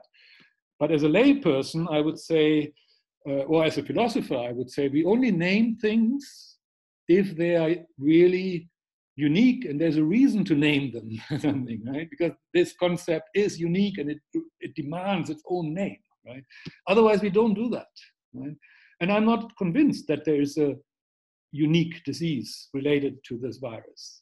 As I said, I think in 99% of the cases, people get either no symptoms or they get basically a cold. And we already have that for laymen. This is not a technical term, but for laymen, we already have the term cold, right? Or if they get the 1% who get really ill because the virus gets into the lower respiratory tract, almost all of them get a pneumonia, a type of pneumonia. There are many types of pneumonia. Many different viruses can create a pneumonia, right? So this is just another pneumonia. Now again, pneumonia may not be a very technical term for taxonomists, but for a layperson, that's what it is, right? So we either get a cold, either we have nothing, or we have a cold, or in 1% of the cases, we may get pneumonia. At least we are at risk of getting pneumonia. Not all of these people get pneumonia, but they are at risk because it does penetrate into the lung. Right? So there's no real need to name this disease with this sort of awful 5-letter acronym. I mean, I don't know why the World Health Organization is so good at creating these, or some researchers are so good at creating these scary sounding acronyms, AIDS and SARS and MERS and now it's COVID, and they all sound so fearsome, right? And in some of the cases, these diseases are fearsome, right? But this disease, if it's even a disease, is not so fearsome, right? So I question the need to have a name for this, right? Why don't we just say, most of us get a cold and a few unlucky ones get a pneumonia, right? Now, the specialists will probably say, no, not everybody gets pneumonia. There are also some cases where it goes into other organs. We've observed, yeah. There are always exceptions. I know, there are always exceptions. But is it worthwhile creating panic in a population that there is this ominous new disease, COVID-19? I don't know. To me, it's just another pneumonia. And we all know pneumonia can be fatal to elderly. That's always been the case, right? 100 years ago, a Canadian, then famous Canadian doctor said pneumonia is the old man's friend. Why did he say that? Because he observed a lot of people with chronic diseases dying slowly and painfully, and then for some reason acquiring a pneumonia through some virus, right, in the air or whatever, in the hospital, and dying very quickly, right? So in those days, to catch pneumonia, if you were chronically ill elderly, it was your end, but it was a peaceful end, relatively speaking. Now, I'm not saying I want to die of pneumonia or I'm wishing anybody to die of pneumonia, but all I'm saying is this is not new. This is nothing new. Is this a pandemic? I'm not so sure either. The most common definition of pandemic I found is it's a disease that affects a large proportion of a population. As I just demonstrated, only 1% of the population are affected by this disease. So by that definition, it's not a pandemic. Now I found some other definitions that say a large number of people are affected, not proportion, but number. And if 1% of the world's population falls sick of this, that's 78 million people. I guess you could argue that's a large number. That's a matter of taste, right? But again, how the World Health Organization decides when to call something a pandemic and what that then triggers, not only technically in terms of their procedures and government procedures, but also in the people's minds, I think that requires a bit of a discussion. I'm not sure this thing deserves the name pandemic. Yeah, because if so, then any cold or any influenza could deserve the same name, right? And as I said, we have colds all the time. So we would, by that definition, we would be in a permanent state of pandemics, right? But people don't think about it that way. Most people, when they have a cold, they don't say, I'm sick. Most people say, I'm okay. I don't feel so well today. Maybe I should lie down and have a rest, right? But they don't say, I'm sick, right? They don't go to the hospital or to the doctor in most cases, right? So I'm not so sure that even the word pandemic is suitable to this situation. Is SARS-CoV-2 killing people? No. For all I understand, as a layman, SARS-CoV-2, the virus, does not kill anybody. But people are dying, aren't they? Yeah, people are dying, but not because the virus kills them. And I think, again, this is not about semantics. This is important to understand the distinction. The people who are dying in relation to this virus are dying of a malfunctioning immune system. Their immune system either underreacts or overreacts or in some other way misreacts to this virus. So it's their compromised immune system that kills them, okay? And not the virus. And I think that's a very important thing to keep in mind. Yeah? These are people, and I say this very bluntly now, I say this as a philosopher. Right? A philosopher is allowed to say things that are not politically correct, because that's what philosophers don't care about political correctness, right? They name things the way they think they are, okay? And what I'm saying is that these people, by nature, would already be dead because they have compromised immune systems until about 100 years ago, when we developed our first functioning antibiotics and also the first functioning vaccines. Until about 100 years ago, these people would have already died of some infection or another. Right? When you get older and your immune system gets weaker and gets compromised in some way or another, sooner or later, you would have died. Today, we are, if you want, lucky enough, and that's one of the reasons why we get so much older, that we have very effective means against infectious diseases. And so elderly with malfunctioning immune systems can nevertheless survive because of that, right? And I'm very hopeful that for COVID, we will also have treatments and we will have vaccines, and eventually nobody will have to die of it, right? I'm confident about that. And that's a great achievement of science and technology. But it is important to keep in mind, these are people who are living on, if you like, borrowed time, right? By nature, they would probably already have been killed by some other virus, right? So to put it all on this particular virus, the only distinction this virus has is it's new to these people, to all of us, right? And by virtue of being new, it means none of us have a prior imprint or experience of this virus. There's no memory of this virus. The 99% whose immune systems are fit, as my numbers suggest, 99% of us, this is the good news. We have our immune systems work well and they deal with this virus well. So don't worry too much, right? You're very likely to have a fit immune system, which is really good news, actually. I mean, it could have been a lot worse, right? It's only 1% of us whose immune system cannot handle it. And the reason it cannot handle it is because they haven't encountered it before. These elderly, they are able to deal with common colds that they have encountered before, or influenzas that they have encountered before, because they encountered them when their immune system was still fit. They dealt with them well, and the immune system has a memory of them, right? Only because they don't have a memory of this new virus, that's the only reason, probably in my plausibility kind of assumptions, that's the only reason why they have difficulties with this virus, because they have no memory of it. And by now, their immune system is weak enough to no longer be able to act fast enough to deal with it, at least not in all cases. Of course, the majority of elderly, they also survive. Remember, they do well. This is not like every elderly dies. Remember, as I said, Mr. Trump, male, 74 years old, his probability of dying is only maybe 3 to 4%, right? So 96%, 97% likely he will survive this virus, and his immune system will be able to handle it, right?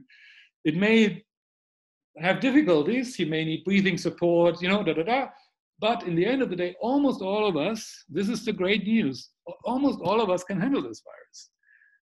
The IFR is 0.1 to 0.2%, meaning 99.8 to 99.9% of us, including most of the old people, are able to handle this virus, even though we've never encountered it. So take this as a bit of good news. Our immune systems are extremely powerful, okay?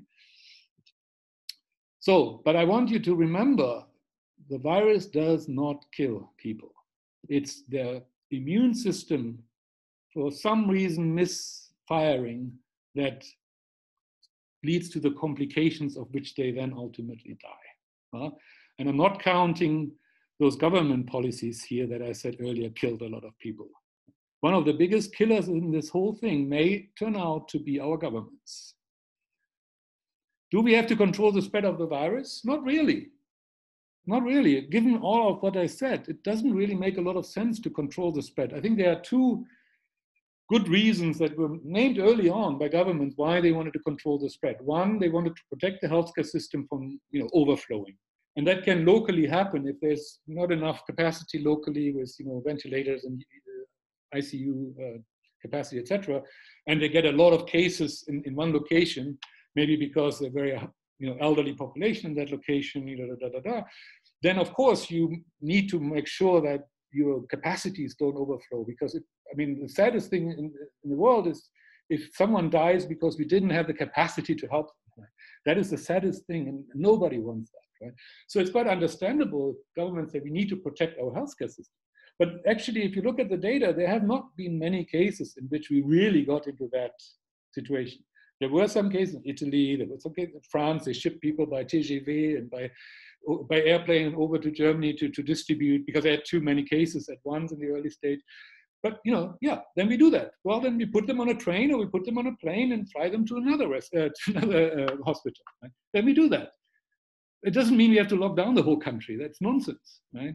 So it's understandable if governments say we do need to have some control over the spread to protect our local healthcare system. But that must be a local, if any control is needed at all, that always has to be local. Any kind of national measures, be they border closures, be they lockdowns, be they quarantines on a national level, make no sense. Absolutely none, zero. Second reason why people said we have to control the spread of the virus is, we have to protect our elderly. Okay, we recognize we have people at risk, mostly the elderly. How do we protect them? Well, if we all keep distance, if we all wear a mask, if we all lock ourselves into our house, it's logical that the virus cannot so easily get to them. That's correct, right? That's the hammer, right? But you're basically fighting a very fine-tuned problem which could be addressed very locally. You are addressing that with a huge sledgehammer. That is not, under no scenario is that the most effective way to deal with the protection of those who need protection. Under no scenario. That's the stupidest way to protect them that any human being could ever have thought of, right? And we are all doing that. We're all doing that. Could the virus get more dangerous? Yes. If we make it so. If we make it so. There are two things that I think I already mentioned. One, with every day that our governments prevent us from acquiring the virus and therefore acquiring immunity and learning to live with the virus, for every day they prevent us from doing that, we have gotten one day older and therefore a little bit more at risk. Remember, risk is very closely correlated with age. Every day I'm 55 and every day I'm prevented from interacting with this virus makes it more dangerous for me. every day. Now you may say, yeah, but a few days or a few weeks or a few months probably don't, move the needle. And you're right, they probably don't really move the needle. But if this goes on for years and years, it will move the needle, right? If I'm all of a sudden 60 and still haven't been able to expose myself to the virus, I'm really at risk, right? So governments are putting all of our lives at risk, all of ours. They're protecting 1% who are so-called at risk by putting the other 99% at risk. If in a very small and incremental manner, okay. And I buy the argument that, well, maybe that's the trade-off we are making in the hope that soon we will have the vaccine, everybody can get vaccinated, and then nobody will really be at risk anymore, right? That's of course the hope that all these governments have staked their raison d'être on, right? Now let's all hope that that will happen, right? And if it happens, then the governments will, of course, all say, see, I told you so, we did the right thing, right? What they're not telling you is, well, it might not happen. We might not have a vaccine, right? And again, we are just losing time. Every day we wait, we all lose one day in terms of, still having a well-functioning, healthy immune system, right? So it's not that our immune systems are just simply compromised because they are. They are compromised. Increasingly, it will be the case of the governments adding to our immune systems being compromised by just letting us get older and older without being able to deal with the virus, because they prevent us from dealing with the virus. So controlling the spread of the virus has a downside, right? It has a downside, which is it puts all of us at more risk, every one of us, right? Every delay increases the risk for all of us, if very incrementally. Now, there's secondly, what I already said earlier, by compartmentalizing the world into locked up countries, we increase our risk of having a much greater variety of different strains of this virus than would otherwise be the case. If we are globalized and the virus is the same circulating everywhere, there will usually be one dominant strain. In influenza, we've had about 4 strains in the last century that are dominant, so it doesn't have to be just one, but it's a limited number, right? Because we are circulating all the time, and whichever strain is best at transmitting itself will tend to then be the dominant ones. And they may not be dominant in every part of the world because people are not so homogeneously integrated. As I said at the very beginning, the idea that we're all susceptible to the same virus at the same time is just fundamentally not true, right? In physical terms, we are not all in the same place. So it is true that there will be naturally, maybe in the long run, more than one strain of this virus. That may well be the case. But by locking whole countries away from the rest of the world, we will just multiply that complexity, right? And there's no way of knowing. Normally, these mutations don't work in our disfavor. I mean, more likely they actually work in our favor, meaning if they survive and get translated into the phenotype of the virus, it means the virus has adapted to us better. And that normally means it will not kill us, because there's no sense in killing the host, right, for the virus. Right? So most mutations that make it into the phenotype are probably positive for us, not negative, right? So we don't have to worry and say, oh, mutation, that's bad. Not necessarily. In most cases, a mutation is either neutral for us or probably better for us. But there may be mutations that make it worse. That's possible, especially if you have closed off ecosystems, right? So again, New Zealand may one day wake up to a new virus strain that is much more deadly. And it can only survive in New Zealand because the normal strain isn't going around. Yeah. So I would not take this lightly, this risk that governments are taking by locking their people up. It's a real serious risk. And it speaks very much in favor of immediately opening all borders and letting people flow. Right? Yeah. Is there a COVID crisis? Is there a coronavirus crisis? No. There's a human-made crisis. It's a crisis of the nation state. The nation state is simply completely the wrong mechanism to deal with a global phenomenon like this. But we just happen to have nation states, and every national leader is like a wild animal, right? If something happens in their territory, the first thing they do, they go around and put their scent marks everywhere. Have you seen the lions? How they do that? Yeah. Our politicians are just like lions. Yeah. The first thing they do when there's something happening, let's close our borders and mark our territory and reassert our control over that territory. Unfortunately, that doesn't help at all in dealing with this virus. It just makes things worse. But human nature seems still, even in the 21st century, to be not so different from animal instinct. Right? Yeah, at least it's true for politicians. So no, there is no COVID crisis. There is a man-made crisis, which also means only us can end this crisis. Right? We made it. We declared it. Just by declaring a crisis, we've created a crisis. Before we declare the crisis, there is no crisis. The virus doesn't create a crisis. Humans, by naming it a crisis, have created the crisis. Right? So all we have strictly speaking, all we have to do to end the crisis is to declare it ended. We could do that tomorrow. Today, actually. If the major leaders of the world came together and said, let's just jointly agree to declare an end to the crisis, then the crisis would have ended. Right? Boom. It's not magic, it's just it's just a word. Okay, how about the vaccine? Yeah.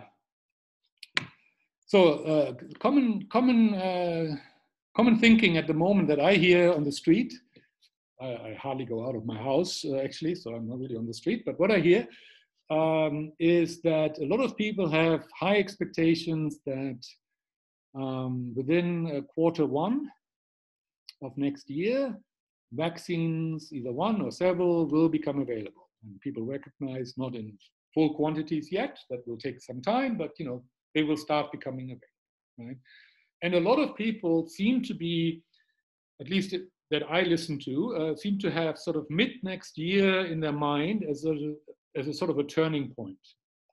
They say, by July 2021, we think, we've turned the corner, right? Why? Well, vaccine will become available early next year, then we will start distributing, then a certain proportion of the population has to take it, and then by the time we've got that all done, a few months, let's say mid-year, the thing will be over. That's a very common view I hear.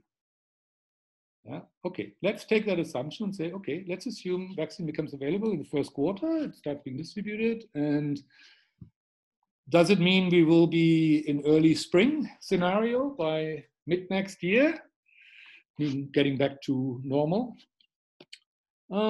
Yes, big if these vaccines are administered rapidly to those who really need them and want them. Voluntarily, to those who consider themselves at risk. People who say, I feel, and whether they're over 70 or not, that's up to them, right? This is a subjective and personal decision, whether or not you feel at risk, right? No government can decide who is at risk, right? Only the individual can decide, I feel at risk or not, right? Now they need information, they need to know the graphics I showed you earlier about the population demographics and the distribution by age, right? People need to be informed. But then only they can decide whether they feel at risk or not. Right? In Germany, they do surveys every so often, and typically something like 25% say, I feel at risk, or they say, I'm scared of the virus or something, something like that. Right? 25%. Right? So those people who really need and want the vaccine, and ultimately, of course, you can go by statistics and say, well, we start with the oldest and then work our way down. If you can arrange for that logistically, but ultimately the individual needs to decide whether they want to come forth and say, I want the vaccine or not, right? But if we follow that kind of a procedure, where really only those get vaccinated who actually really feel at risk, and my prediction is that's probably going to be in the end maybe somewhere between 10 and 20% of any population, maybe a bit higher in Europe where you have a lot of elderly, and lower in some countries where you don't have a lot of elderly, etc. But on average, 10 to 20% of the population, my guess, would really raise their hand and say, I want this vaccine. Yeah, and if we then got this vaccine to all of those people who really want and need it, we actually might be in early spring by July. Now, second possibility, governments don't understand how to use the vaccine. They still remain stuck in the mindset of, oh, we need to use the vaccine to suppress the virus. So not to protect those at risk, but to suppress the virus, no matter, in other words, to create herd immunity, right? To get everybody vaccinated, or almost everybody, right? So if governments have that mindset, naturally it will take a lot longer. If governments, either de jure or de facto, force their populations to take vaccinations, de jure would mean they actually decree you have to be vaccinated, right? Whether or not that's legal to do, right, by international convention. Again, I'm not a lawyer, but some governments will force, I can anticipate that, some governments will force their population to take the vaccine, and they maybe force everybody to take the vaccine. And or they will not force you directly, so it will not be decreed, but they will say, if you don't take the vaccine, you are not allowed to travel, you're not allowed to go into any kind of bigger meeting or whatever, right? So that's a sort of a de facto forcing, right? Because they make it so uninviting for you not to accept the vaccine that you're forced to take the vaccine, right? So that's either de jure or de facto, you get basically mandated a vaccine. What that means is you have to get through the entire population, which can take months and months and months and months. And if those governments then say, as long as we haven't, at least vaccinated, let's say 80% or 90% of the population, we will not open up, right? In those countries, you will still be in the very same spot where you are today by July, because it won't happen so quickly. Maybe in a few countries that are very small and have very good logistics, maybe they can handle it very quickly. But I mean, typical country, by July, it's not going to happen, right? So so if governments do not administer the vaccine only to those who need it, but they insist on administering it to everybody, you will still be down there next July. We will not have moved at all. Okay. There's a third possibility, which is even worse. So that's getting you even deeper into the fractured world, which is, let's assume there's only very limited supply of vaccines and everybody is fighting over them, right? I mean, the vaccines could yet lead to serious national or civil conflicts about distribution. I mean, again, I'm not a doomsayer. It's not my profession to be a doomsayer, but it's plausible. It could happen. I'm not saying it will happen, but it could happen. So the vaccine, at least for a while, could make matters worse. So when I just said we don't really have a crisis unless we make it so, we could make the crisis even worse if we want. Right? If our governments are so keen on having crises, that's why I call this presentation, the permanent state of exception. If governments are so keen to keep all of our citizens in a permanent state of exception, they can. And they will use the vaccine. Some governments will use the vaccine to keep us suspended in this state of exception. Yeah. And all kinds of things can still go wrong. We can go even deeper into this mess. It's all possible, right? Now, the worst scenario, if you like, is no vaccine becomes available, right? It's possible. All the experts have always said there are lots of viruses against we've never managed to develop a vaccine, right? It's possible, right? I know early signs from what we hear from the different research teams are quite promising, but as you all know, phase 3 is the one where the rubber hits the road, and most vaccines get shot down in phase 3. So we'll either end up having some of these vaccine projects shot down, or we end up having some kind of iffy kind of certification process where they get certified, but nobody quite believes that that they're properly working or that they're not dangerous, right? And remember, for 99% of us, the virus is harmless. So before you get vaccinated with a vaccine where you're not quite certain that it is not harmful, a lot of people might choose, I'd rather get the virus than the vaccine. Keep that in mind too, right? So you better have a pretty high degree of confidence in this vaccine, right? So it's quite possible that none of these projects make it. Yeah. In that case, if we don't have vaccines, and if the governments continue to insist on keeping the current measures in place without limit, without time limit, waiting for the vaccine, and the vaccine may not come for 10 years, right? We might get those problems that I talked about earlier. All of us get older, so all of us will be more at risk. And the compartmentalization of the world will lead to multiple strains, and some of them could actually be more deadly than before. And we could still, our policymakers are still capable of bringing us into the abyss if they want. Not the virus itself, but our policymakers, if they want to bring the world into the abyss, they can. Okay, now what's the alternative? Well, my claim is that we could end the crisis. Well, as I said just now, we could end the crisis today by just declaring it ended. I mean, that's just by that speech act. But we could also just end it with a practical, physical action. Let me show you in a moment.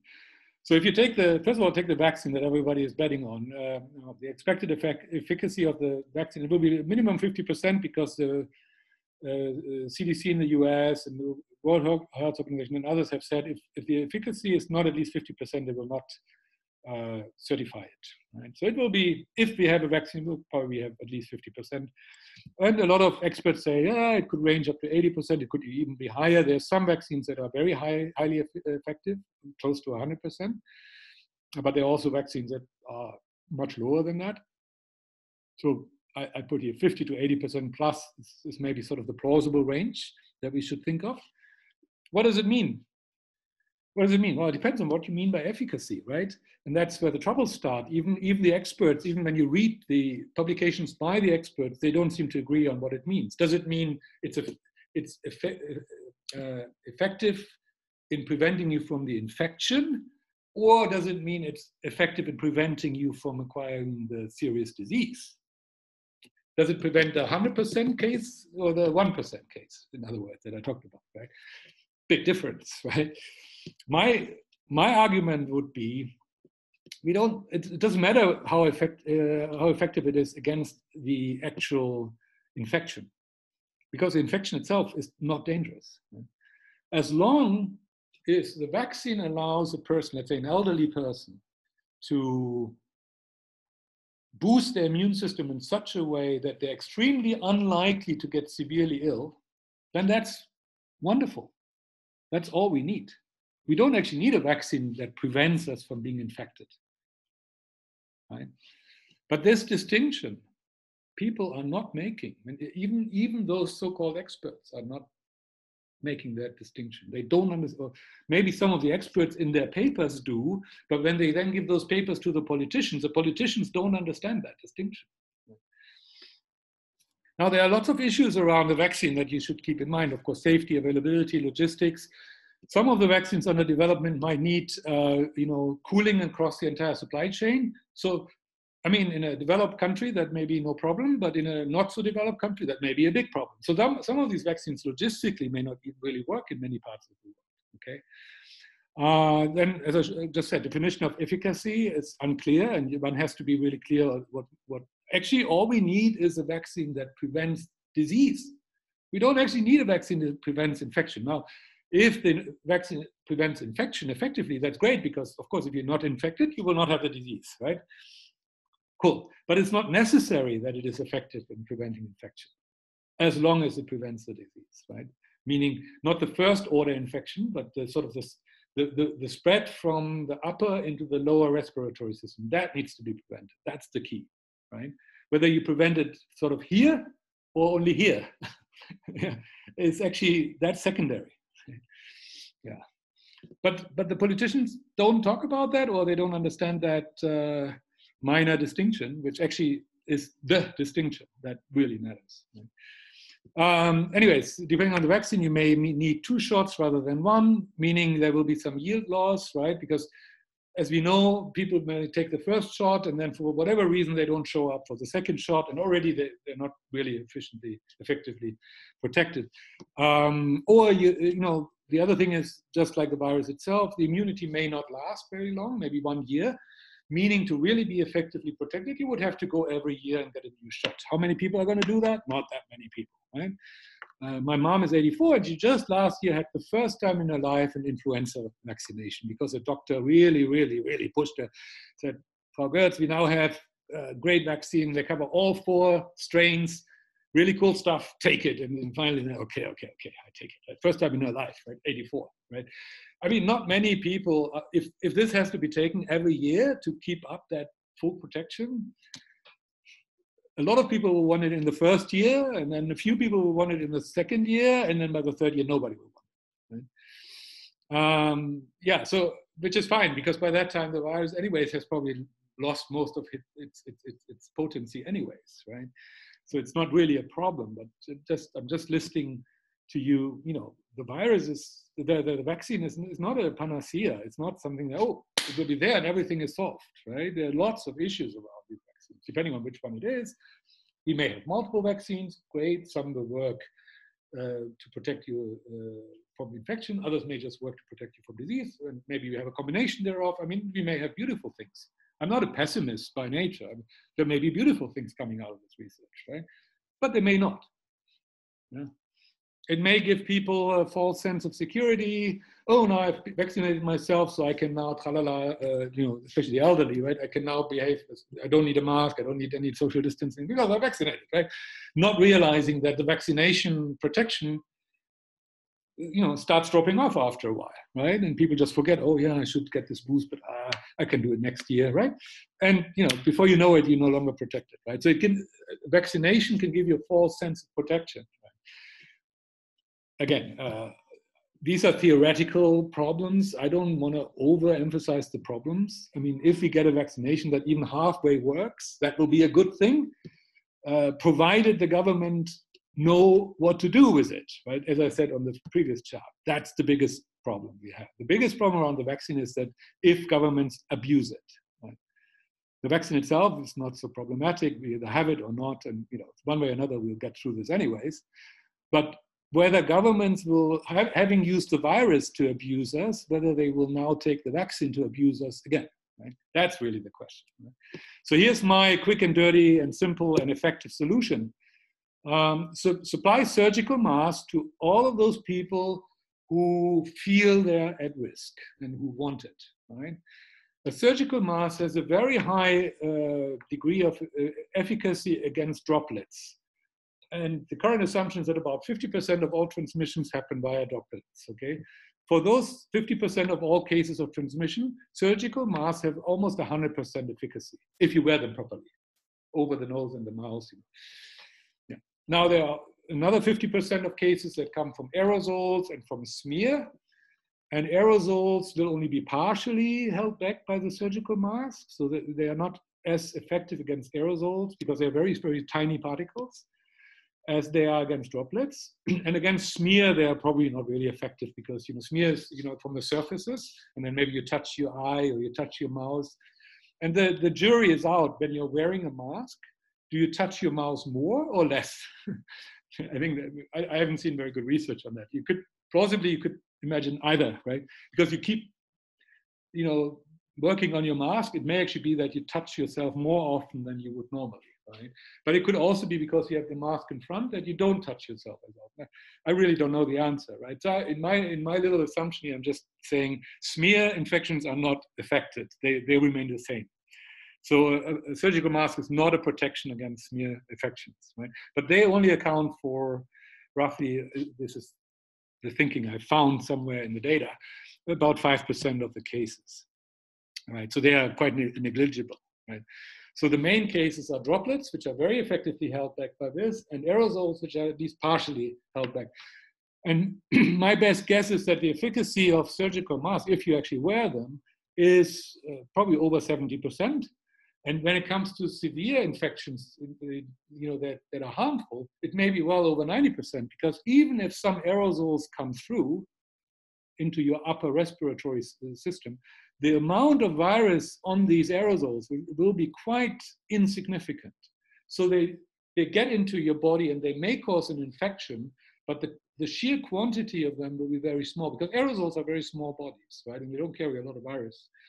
Now, it all depends on the case, I know, but I'm talking on average, someone who gets infected just by some aerosols getting through the mask is probably very unlikely to get a heavy infection here that then wanders down into the lung. Very unlikely. So even if the mask is not that effective against aerosols, it nevertheless, by not letting through the bigger quantities, it may be a very effective defense from being seriously ill. Because there is some evidence that if the virus load is smaller in your throat or your nasal cavity, the chances of it getting down into the lung is lower. I can't give you exact numbers, but that seems to be some emerging evidence, and it's also plausible, right? So again, the efficacy of this mask can be anywhere above 70% all the way to higher than 90%, if people wear it, of course, right? So the possible issues are inconvenience, compliance. I mean, will those people who are at risk, will they always wear the mask when they should, right? That's human nature not to be perfect there. There's issues with logistics. Obviously, we would have to supply masks, probably for free, to maybe a billion, to say a number, a billion of human beings. Let's say 15 to 20% say I feel at risk and they want the mask. A billion human beings on this planet distributed across 200 countries would get a regular supply of these masks. Yeah. And they would have to wear them whenever they go out, at least if they are close to people, until the vaccine comes. Right? So that's inconvenient, and it's some logistics problem, costs a bit of money, but it's a tiny amount of money compared to the GDP that our governments have already destroyed, right? So this is eminently affordable if we did this globally, right? If the rich countries funded it for the poor countries, we could do this in no time, right? This is not a question of money or anything, right? This is just a question of political will. So again, we could protect those who need protection and want the protection starting tomorrow, and it would take just a few weeks to set up the logistics, to get enough production up and running of these masks. And we probably do have enough mask production already. We are just distributing the masks to the wrong people. I mean, we're having our children in school wear masks, which is completely nonsensical, right? Because the children never get ill, right? They don't need this protection, right? And the argument, yeah, but when they come home, maybe they meet their granny, and they could infect her. That's true, but we just need to protect the granny, the grandmother, and not the kids. Of course, people who say a second mask, if both sides wear a mask, the protection will be even higher. That's true. But I'm saying even one side, even if just the elderly person wears the mask, protection is already probably very high. I mean, that's the reason why surgical masks are the standard equipment in every operation theater on this planet, right? There's a reason for that. Why? Because it's damn good at protecting you from spreading or receiving pathogens of all types. Right? That's what it does. Right? That's why we have them. Right? So these surgical masks will be pretty effective even if only one person wears them. Right? Now, if your granddaughter comes to visit you, grandma, of course you may want to choose to wear a mask on that occasion. I mean, I totally agree with that. She probably should. Yeah, but that doesn't mean she has to wear the mask sitting in school with other children. Right? It's nonsense. Right? And even the teachers, I mean, yeah, some teachers may be over 60 and they may say, but I feel at risk and they should wear a mask. But most teachers are not over 60 and they're probably not at risk. Anyway, so point being, we probably have enough masks, we're just not giving them to the right people. We are negligent when it comes to those people who actually need our help, and instead focused on people who don't need our help. And that probably kills a lot of people. That's my guess. Governments being focused on the wrong thing probably kills a lot of people. So there's a very practical, easy, affordable, almost like no regret kind of choice here, which is just supply surgical masks to everybody in the world who wants it and believes that they need it because they believe they're at risk, and that's it. And let them wear them if they want. Don't force anybody else to wear them. Right? Don't talk about we have to be we have to be protecting our elderly by ourselves wearing a mask. First of all, let them wear the mask. Right? I mean, when I walk into a mall and observe people, the ones who normally are not wearing a mask properly are usually the elderly. They don't take it very seriously. I mean, I talked to my mom and mask. They don't take it seriously. And my mom was like, well, look, I'm 84, I could die anytime of any kind of pathogen, right? Having one more pathogen doesn't really make a difference to her, right? So those people who actually need the protection, they don't necessarily want it, right? But okay, we should offer it to them. And we should inform them that, look, it really is a good protection, and it really, there's a real chance that you might have a severe illness, if you don't protect yourself. So, I mean, we have to educate them, right? But instead, we are focused on, masking our children who never fall ill of this virus, never, right? Well, as good as never. I mean, as I said, every good rule has an exception, but that's very exceptional that a kid will get sick of this, right? Very exceptional. We're very lucky with that because, for example, influenza does make children severely sick, right? Young, very little children can quite easily die of influenza. So actually, this virus, in that respect, is much more harmless than any influenza, because it, at least for the children, it's harmless. It only really affects the elderly, whereas influenza affects both the elderly and the very young. Anyways, here we are. Why is there no common cold vaccine? Yeah, I want to talk about that because, as I said earlier, I consider this to be a common cold virus. And therefore, I compare it with the other common cold coronaviruses, of which we have 4, as I said. Why is there no common cold vaccine? Well, it's complicated. One, there are 200 different virus strains involved in common colds, 4 of which are coronaviruses, and most of the others are rhinoviruses.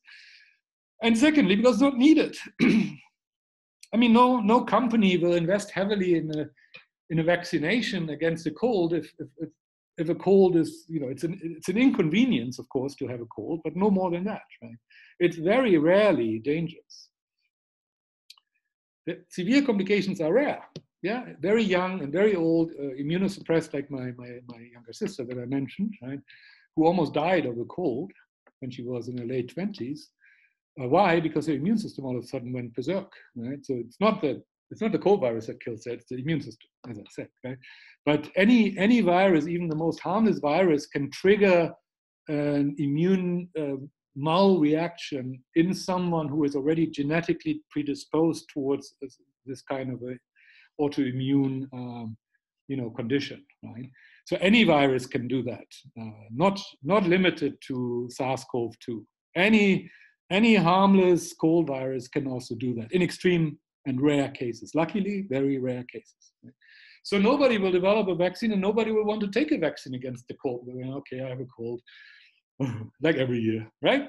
That's why we don't have a vaccine for common cold. And we are now in the process of all of us praying for basically what's a common cold vaccine for the SARS-CoV-2, right?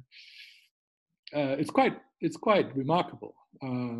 We've never prayed before to have common cold vaccines. We've just accepted that there are common colds. They're part of life, right? Okay. as I said, the reason we have so many fatalities right now is just simply because it's new. That newness will wear off, and in a few years' time, nobody will want to have a vaccine against this thing, right? So in the short term, SARS-CoV-2 vaccine is useful for the at-risk groups, as I said, because instead of wearing a mask, they can then feel reasonably protected and don't have to wear that mask, which is inconvenient, even though the mask is maybe even the better protection, but it's inconvenient for sure, right? So it's a great thing to have these vaccines for these people, right? In the longer term, having a vaccine will probably become mute because nobody will need it, because the elderly, either they died or they survived it and are now immune, and the younger ones, if our governments just allow us, we would all by that time already have immunized naturally. Right? So the only reason we might need the vaccine longer is that governments prevent us from getting exposed to the virus. The longer the governments prevent us, the more, of course, we will need the vaccine. Right? And I'm now already seeing people in India, I don't want to name names, but the institutes of manufacturers of vaccines, they're already lobbying. You can see this in the media if you think a little bit about what they're doing. They're already lobbying the government to say, oh, we need to vaccinate 60 to 80% for this to be effective, right? So they're already lobbying against the logical solution, which is just to give the vaccine to those who actually need it, right? Because they have invested billions in manufacturing capacity, and they have a vested interest in large volumes of these vaccines being produced and used, right? And paid for by the government, right? So they're already lobbying the government to think, oh, everybody has to get this vaccine. It's nonsense. It just serves a small group of investors, okay? So be a little bit watchful. I recommend all of you, unless you are yourself in the vaccination business, we may yet be taken on a ride again by our governments, because once the vaccines are there will be a lot of pressures on governments to actually use them, right? Yeah, even if they're not needed, because a lot of money was invested in this, a lot of money, right? Including a lot of government money, right? But also private money. Yeah. So we may well end up all having to be vaccinated just because the vaccination industry wants it so. Right? And again, I'm a philosopher. I'm not a spinner of conspiracy theories, right? This is a very plausible, and I'm already seeing it. You just have to read India Express or something, the articles that come out there by people from the vaccination industry or the vaccination manufacturer institute and related private institutes that come up with data that shows a much lower infection rate in India than is actually the case. I mean, publicly available official data. So you already have institutes that look very official but are just private lobbying groups, basically, telling the public, oh, we are still very far from herd immunity. And then they go, oh, the vaccine, we'll all have to be vaccinated. That is all lies. Right? But I can already see the pressure building up on governments to say, oh, now that we have the vaccine, everybody should get vaccinated. No, that's not necessary. In fact, strictly speaking, we don't need the vaccine at all. As I just said, we could just give everybody masks. I do admit that a vaccination in the longer run for these people is more convenient than having to wear masks all the time. I totally get that. So yeah, I'm very happy to give these people who need it the vaccine. But we will all be forced to take the vaccine even though we don't need it, okay? And it will just delay everything.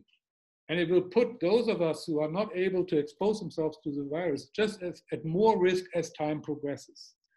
So nobody will be served by that except the vaccine industry. Okay. Now, it also means if this virus had appeared 100 years ago, no one would have noticed, right? Because 100 years ago, there were very few people who had compromised immune systems and who were alive, because a compromised immune system basically meant sooner or later you died of some infection, right? So there were not many people walking around with compromised immune systems, right? Today, it's 1%, as we now know, 1% of the population of the world already has a compromised immune system. Right? 100 years ago, there will have been very few. So very few people will have died of this virus 100 years ago, right? Plus, so the fatalities, there would have been some fatalities, but they wouldn't have noticed them because they would have just been part of the normal, infection fatalities that they had anyways. Nobody would have noticed this virus. That's maybe how we got the original 4 coronavirus, right? Over the last, who knows, how many hundreds or thousands of years. At some point, they just jumped over to us humans from some animal, and we probably didn't notice. Plus, until about 100 years ago, we didn't even know that viruses exist, right? So we didn't even know the source of this transmission. Right? But yeah, the fatalities would have been so low of this virus that we would not have noticed. Yeah.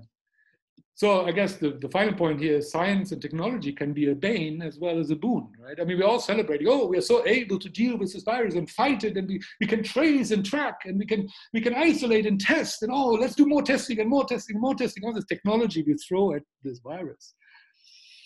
Sometimes we would be better off if we didn't have this technology. If we hadn't noticed this virus, we would be actually a lot better off. Yeah. Because almost all the problems that we have now were created by policy, not by the virus. Where does it leave us? Okay, the global response to what I call an ordinary common cold virus was entirely botched, making matters far, far worse than would have been necessary. This crisis could be stopped immediately by supplying surgical masks to those who feel at risk. Yet almost no government will admit to this, and people are too terrified and misinformed, and hopefully my little talk will alleviate that a little bit, to demand a U-turn from the governments. The global response to vaccines is said to be just as botched. I mean, I see a real risk that the vaccine, when it comes, it will just make matters worse because the governments will use the vaccines to fortify their power and their control over their populations rather than helping those who actually need the vaccine. So it seems to me, in conclusion, that humanity has chosen to live in what I call a permanent state of exception. And this is a term taken, of course, from Carl Schmitt and from Giorgio Agamben and others, philosophers who have talked about this phenomenon, especially around the Nazi phenomenon and fascism. Yeah, but we are now living in a version of fascism. It's a sort of it's not a racial hygiene regime, it's a health hygiene regime, but it's as fascist as the other one. And this may go on for years. The state of exception that we've created may go on for years, if not decades, if we are not careful. One more thing about the bigger picture. There are two conspiring trends that conspire against us. One, the percentage of the human population living with compromised immune systems can only go up, right? We are getting ever older and older, so an ever bigger percentage of the population will have compromised immune systems, meaning they will not be so well able to deal with new viruses when they come along, okay? In parallel, the percentage of the global biomass taken up by humans is also on the up. Humans take an ever bigger part of the global biomass with our bodies, because there are ever more of us in terms of sheer numbers, and our body weight goes up. So we'll take up ever more biomass, while at the same time reducing the biomass of animals and plant populations, because we just destroy entire habitats, whether it's in the Amazon or elsewhere, right? Here in Southeast Asia, all the jungles that we had 30, 40 years ago, all gone, right? A huge amount of not just biodiversity, but also biomass, just sheer mass, living mass was destroyed.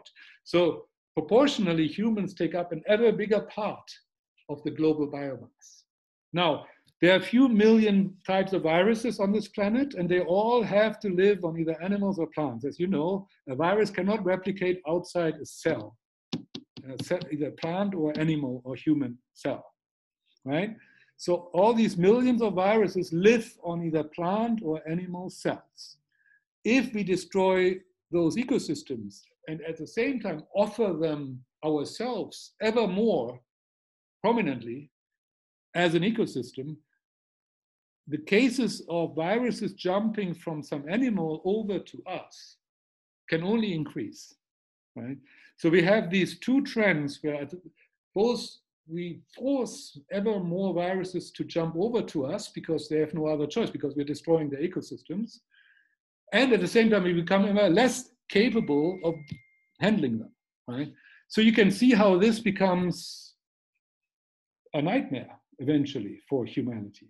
We will have ever more viruses jump over to us. We will be ever less well prepared physically in terms of our immune systems to deal with them. And we're creating ourselves a huge problem. And, so I leave you with the question, will our world be a world of cyborgs, androids, AIs, and avatars? or will it be populated by human beings? And a human being is someone with a functioning immune system. And a human being is someone who can live in balance with the other living beings on this planet. Right? And if we don't learn to do that, sooner or later a virus will jump over that is much, much, much more harmful than the one we are currently experiencing. Much more harmful. That could happen at any time. Right? And we make it happen. It's our own actions, wanting to be ever older, which is very understandable, so do I, we all do, yeah, and wanting to take ever more space and material and resources on this planet, and thereby pushing everything else into corners from which they can no longer escape except by jumping over to us. We are making this happen. Right? We are creating what is possibly a severe problem in the future. So, will we be in a permanent state of exception? And I think the state of exception that we've seen in the last 6 months is one where we stopped thinking and we forgot to start thinking again. And that's the thought I want to leave you with. So maybe now is a good time to start thinking again. With that, I end my presentation. Thank you. And all the best.